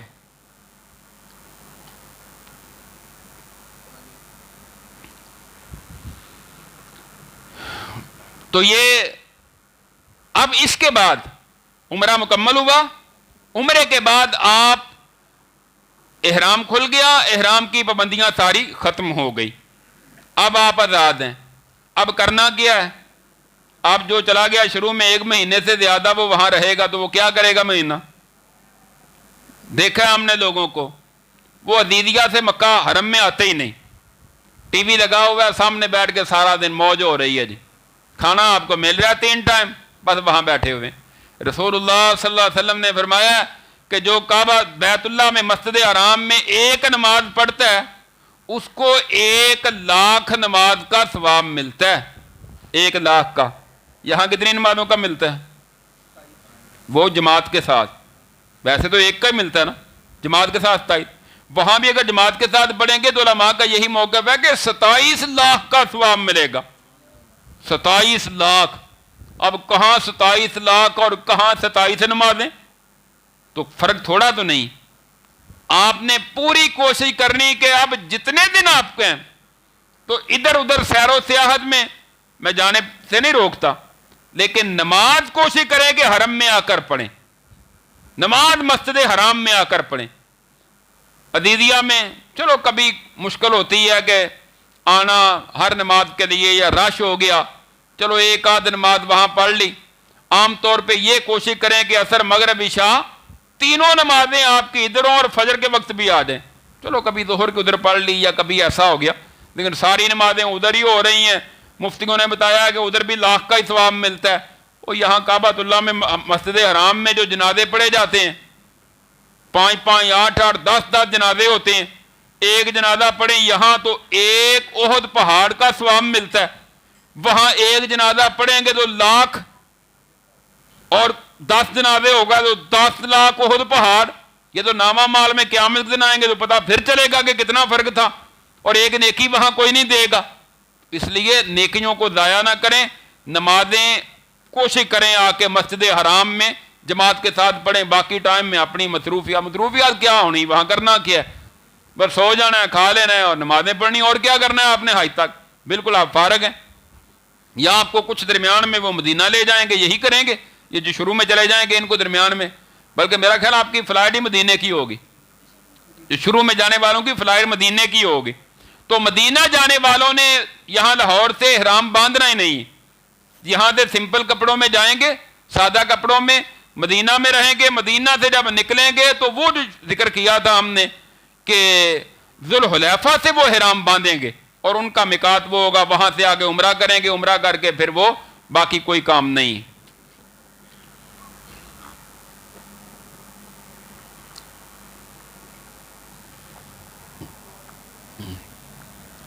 अब आ गया जी हज का दूसरा मरहला। 8 ज़ुल्हज को हमने हज का एहराम बांधना है। 8 ज़ुल्हज को आमतौर पे वहां देखा जाता है रात 12 बजे 1 बजे, उससे पहले ही वो ले जाते हैं। 1 7 की रात को, यानी 8वीं रात शुरू हो जाती है ना, तो सुबह जाना था ना फजर के बाद, वो रात को ले जाते हैं, कहते हैं गुस्ल करो एहराम बांध लो। अब वो कहते हैं जी रश इतना ज़्यादा है कि सुबह ले जाया नहीं जाता, उनकी अपनी मजबूरियां हैं, बहरहाल उसमें बंदा मजबूर है, अकेला वहाँ रह नहीं सकता, बाद में कहाँ जाएगा, वो कहाँ जाके मकतब अपना तलाश करेगा, उसके लिए मुश्किल हो जाएगा। तो इसलिए उनके साथ आप चले जाएं। उनके उलमा ने भी वहाँ से फतवे दिए हुए हैं कि इसमें कोई हर्ज नहीं है। तो बहरहाल जो रसूलुल्लाह सल्लल्लाहु अलैहि वसल्लम ने किया है कि 8 की सुबह फजर के बाद जाकर गुस्ल किया, गुस्ल करके एहराम बांधा, जिस तरह हमने पहले यहाँ से एहराम बांधा था या जैसे मदीना से एहराम बांधेंगे। एहराम बांधा और एहराम बांध कर सीधे आपको ले जाएंगे मिना में। अदीदिया के बिल्कुल हमसायगी में मिना है, बिल्कुल ही करीब है मिना, वहाँ आपको मिना में ले जाएंगे। वहाँ मकतब है, आजकल उन्होंने वहाँ सहूलत ये दे दी है कि एसी लगे हुए हैं। पहले वहाँ एयर कूलर होते थे, बड़ी गर्मी होती थी शदीद, वहाँ हाजी फिर रहे होते थे, ऊपर वाली चादर उतारी होती थी और बड़ा मुश्किल हो जाता था। अब ये पिछले साल से मुकम्मल एसी सिस्टम हो गया, हर एक के लिए, डी कैटेगरी वालों के लिए भी एसी हो गया। तो अब एसी लगे होंगे वहाँ, आपको कोई मुश्किल नहीं। आपने जाके 8 ज़ुल्हज को वहाँ जो करने वाले काम है, एक तो पहली बात ये याद रखनी है कि वहाँ पहुँचकर ये आपका हज शुरू हो चुका है। अब आप इहराम की हालत में, इहराम की पाबंदियाँ, जब तक आपका इहराम बाकी है इहराम की पाबंदियाँ आप पर बाकी हैं, लिहाजा वो सारी जो पाबंदियाँ पहले जिक्र की हैं ना उनको पेश नज़र रखना है। 8 को जाकर आपने ज़ोहर की नमाज ज़ोहर के वक्त पढ़नी है। अगर तो वहाँ 2 मस्जिदें हैं मिना के अंदर, एक कुवैती मस्जिद है, एक बड़ी मस्जिद है मस्जिद खैफ। अगर तो करीब है तो वहाँ जा सकते हैं तो चले जाएं, और अगर नहीं जा सकते तो फिर अपने मकतब के अंदर ही मस्जिद के लिए नमाज के लिए जगह होती है, वहाँ में आप में से कोई बंदा खुद ही जुर्रत करे और वहाँ वुज़ू करे और ज़ान कहे और जमात करवाए। किसी ने तो करवानी है ना, तो आप खुद क्यों नहीं जमात करवाते, जमात करवाएं। हज के अय्याम में जितनी आपने नमाजें पढ़नी है ना, ये आपने नमाजें कसर पढ़नी है। ये नहीं देखना कि मक्का से आए हैं, ये नहीं देखना हमारा फासला कितना है, वहाँ का जो मुकामी इमाम है वो भी कसर पढ़ाएगा। ये हज का हिस्सा है, नमाज आपने कसर पढ़नी। हत्ता कि जुमा आ जाए तो जुमा है ही कोई नहीं हज के दिनों में, वहाँ जुमे की रुखसत जुमा नहीं होगा मिना में। आपका जुमा मिना में आ जाए, जुमा अरफात में आ जाए, और उम्मीद है कि जुमा हज के दिनों में आएगा, यानी हज वाले दिन नहीं आएगा तो हज के दिनों में जुमा आएगा दूसरे तीसरे दिन, लेकिन जुमा वहाँ नहीं होगा, ज़ोहर की नमाज ही होगी। आपने ज़ोहर की 2 रकात जमात खुद करवाएं। असर के टाइम असर की 2 रकात, मगरब के टाइम मगरब की 3 रकात, और इशा के टाइम इशा के 2 फर्द पढ़ने हैं और पढ़ाने हैं, और उसके बाद वितर पढ़ लें।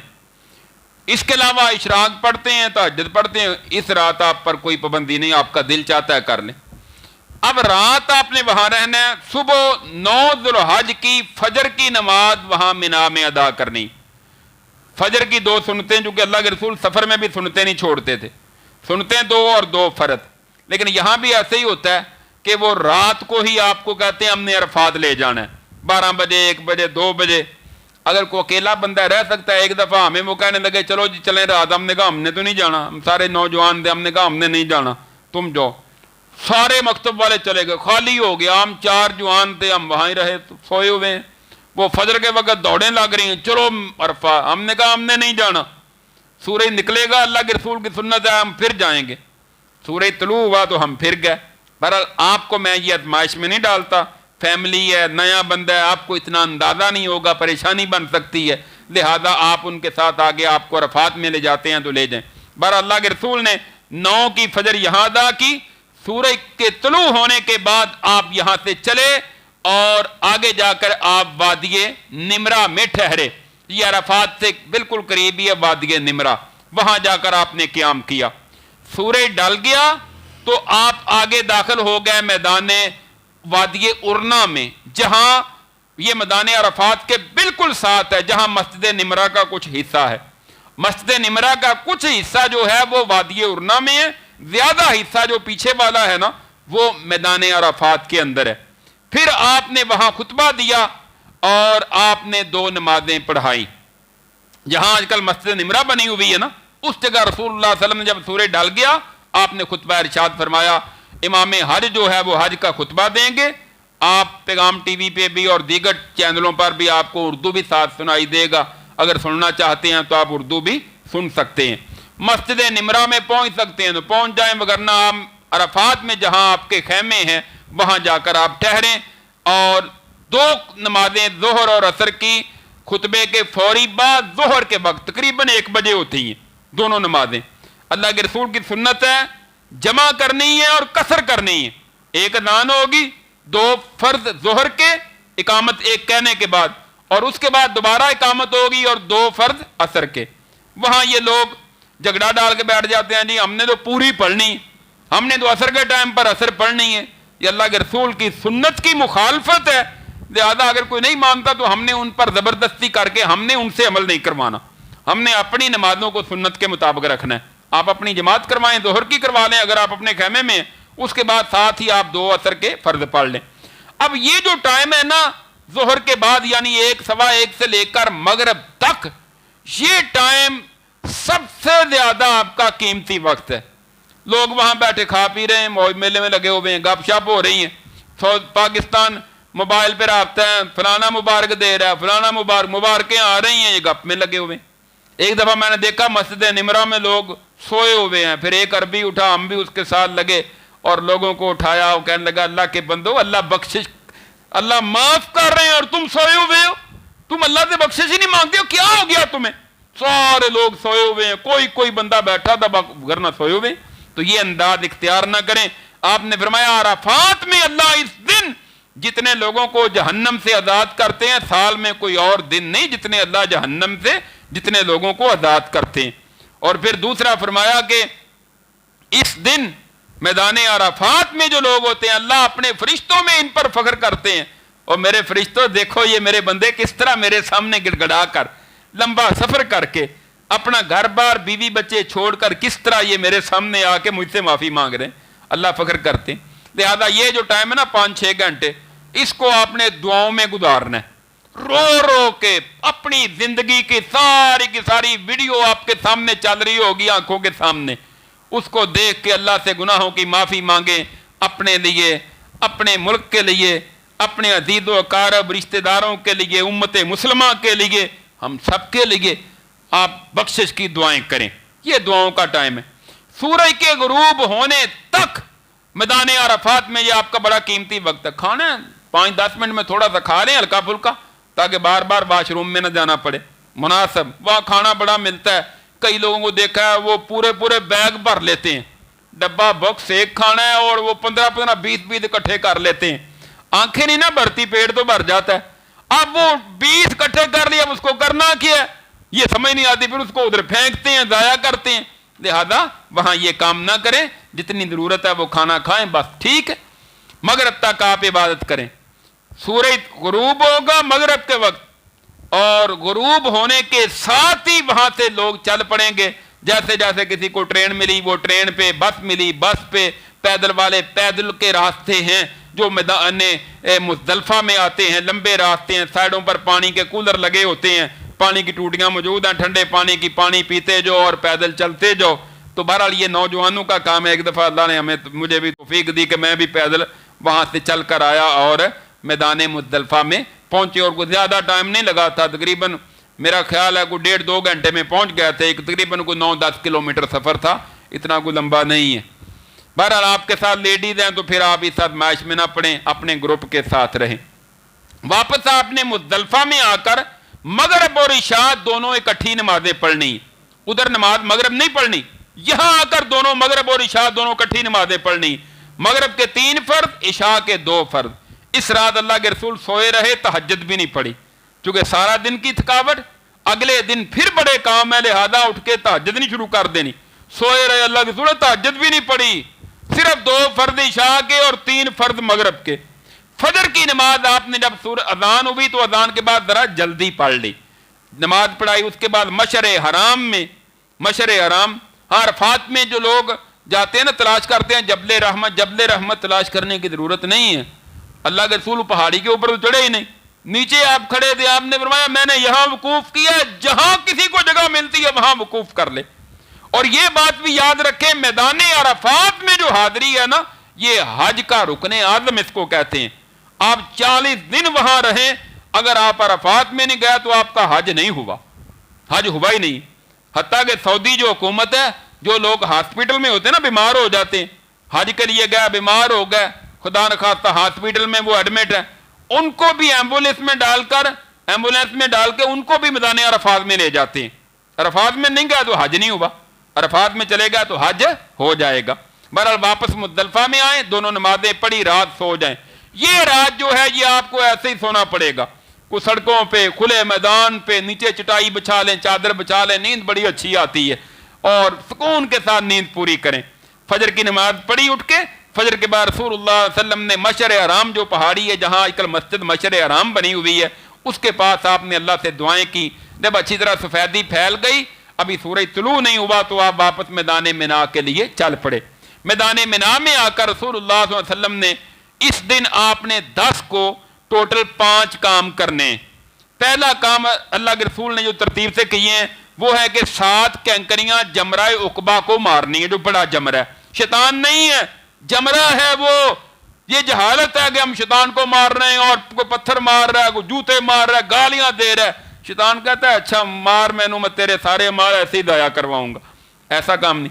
मोटे चने के बराबर कैंकरियां मुज़दलिफ़ा से ले लें, धोने की भी जरूरत नहीं है, मारनी शैतान को कहते हैं, और उधर धो रहे होते हैं।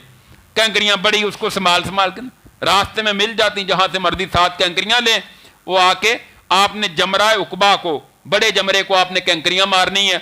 ये जो जमरा उकबा है, जमरा उकबा को कैंकरियां मारने का तरीका कि इस तरफ आपके मिना होगा दाईं तरफ, बाईं तरफ आपके बैतुल्लाह होगा, मक्का होगा।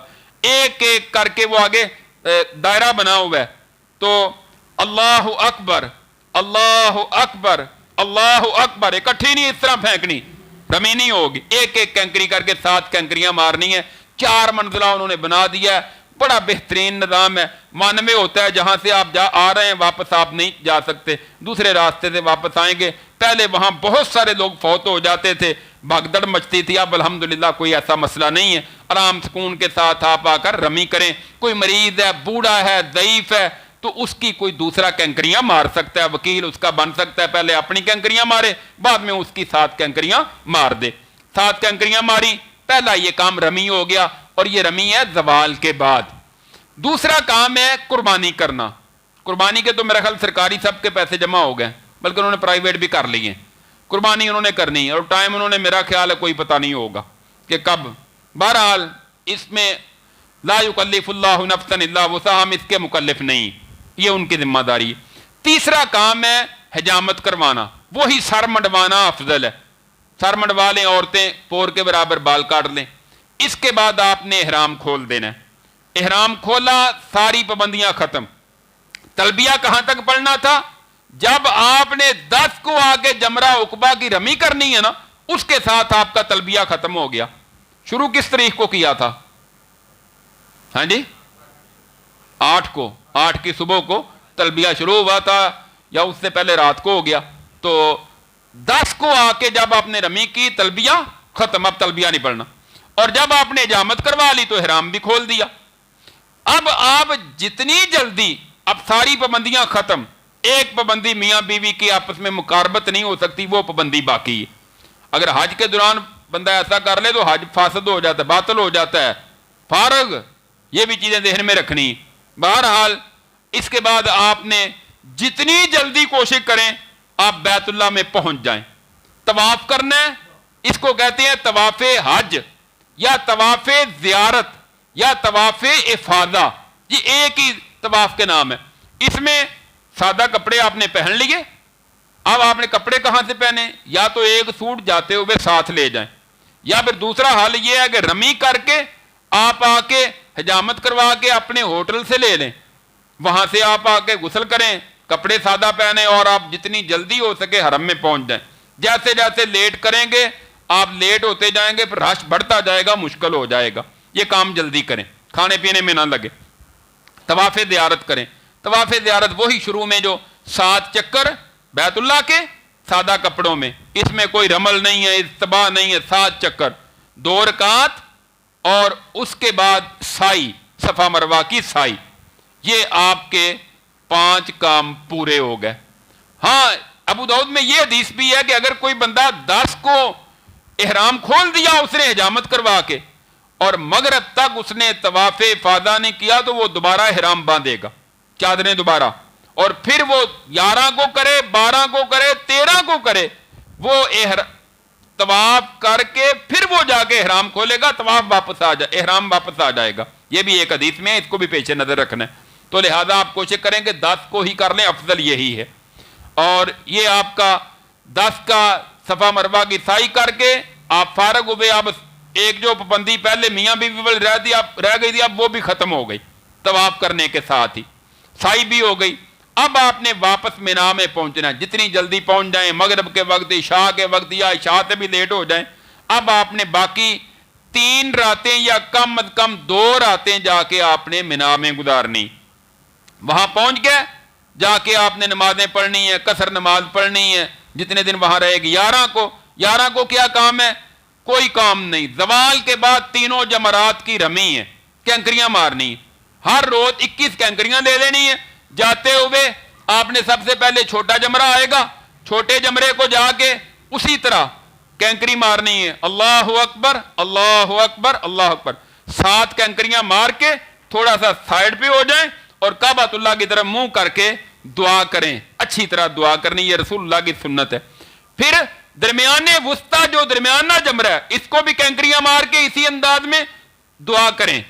और आखिर में आपने बड़े जमरे को कैंकरियां मारनी है, और बड़े जमरे को कैंकरियां मारकर दुआ नहीं करनी। अल्लाह के रसूल ने यहां दुआ नहीं की। ये आपकी 11 की रमी हो गई। इसके अलावा और आपका 11 को कोई दूसरा काम नहीं। इसके बाद अगला दिन आ गया 12। 12 को भी आपने यही काम करना है, तीनों जमरात की कैंकरियां मारनी। तीनों की रमी करके अगर मगरब से पहले पहले आप मिना से चल पड़े हैं वापसी के लिए, तो आपके लिए जायज है कि आप अदीदिया अपनी रहायश गाह अपने होटल पर आ जाएं।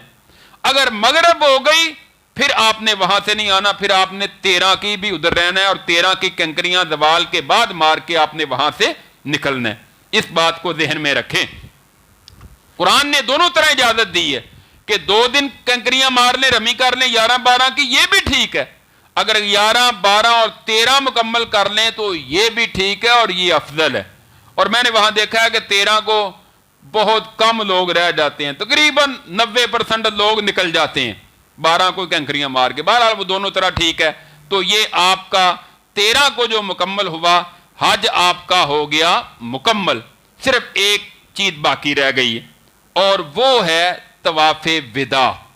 طواف ودا، طواف ودا جب آپ، اگر پہلے آپ مدینہ سے ہو کے آ گئے تو پھر آپ نے واپس پاکستان آنا ہے۔ جس دن آپ نے پاکستان آنے سے 2-3-4 گھنٹے پہلے آپ طواف کر لیں، یعنی آخری وقت میں قریب وقت کے آپ طواف کریں۔ اور اگر آپ نے مدینہ جانا ہے تو پھر وہاں سے نکلتے وقت آپ نے طواف ودا کرنا ہے۔ طواف ودا کی اس عورت کو رخصت ہے جس کے لیے نماز کی رخصت ہوتی ہے مخصوص ایام میں، اس کے لیے اگر طواف ودا اس کے ایام شروع ہو گیا تو طواف ودا نہیں کرے گی۔ لیکن طواف زیارت جو 10 والا ہے اس کی پابندی عورت پر بھی لازم ہے، وہ نہیں چھوڑ سکتی، اس کے بغیر بھی حج نہیں ہے۔ طواف اور سعی حج کا حصہ ہے، رکن ہے، وہ نہیں چھوڑ سکتی۔ یہ طواف ودا جو ہے یہ مردوں پر تو لازم ہے، عورتوں کے لیے اگر ایام شروع ہو جائیں تو ان کے لیے رخصت ہے، وگرنہ عام عورتیں بھی طواف ودا کریں گی۔ اس کے ساتھ ہی آپ کا حج الحمدللہ مکمل ہو گیا۔ حج جو ہے یا عمرہ یہ مکہ مکرمہ میں مکمل ہو جاتا ہے، یعنی حج کا کوئی بھی رکن اس کا مدینہ منورہ سے تعلق نہیں ہے۔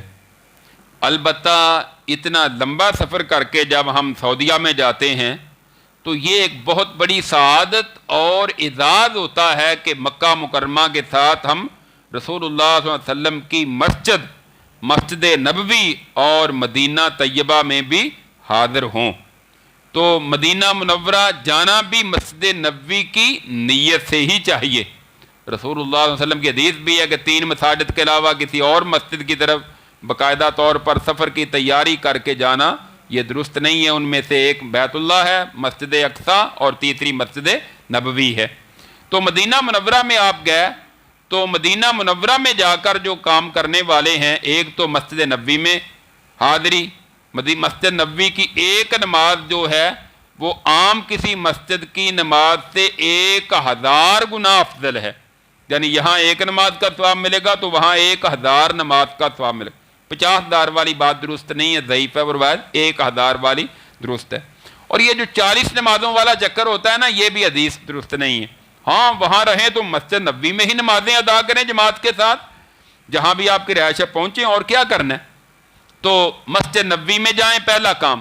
دوسرا، آپ وہاں سے وہ ایپ جو ہے، ایپ سے آپ بکنگ کروائیں اپنی ریاض الجنہ کی، ما بین بیتی و منبری روضۃ من ریاض الجنہ۔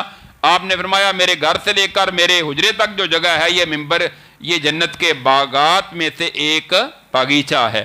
تو وہ مبارک مقدس جگہ ہے، وہاں جانے کا موقع ملے، نماز بھی پڑھ لیں 2 رکعت، فرضی نماز کا ٹائم ہے، فرضی نماز پڑھ لیں، دعا کریں وہاں بیٹھ کر۔ اس کے ساتھ ہے مسجد قباء، جو کوئی 3-4 کلومیٹر کے فاصلے پر ہے۔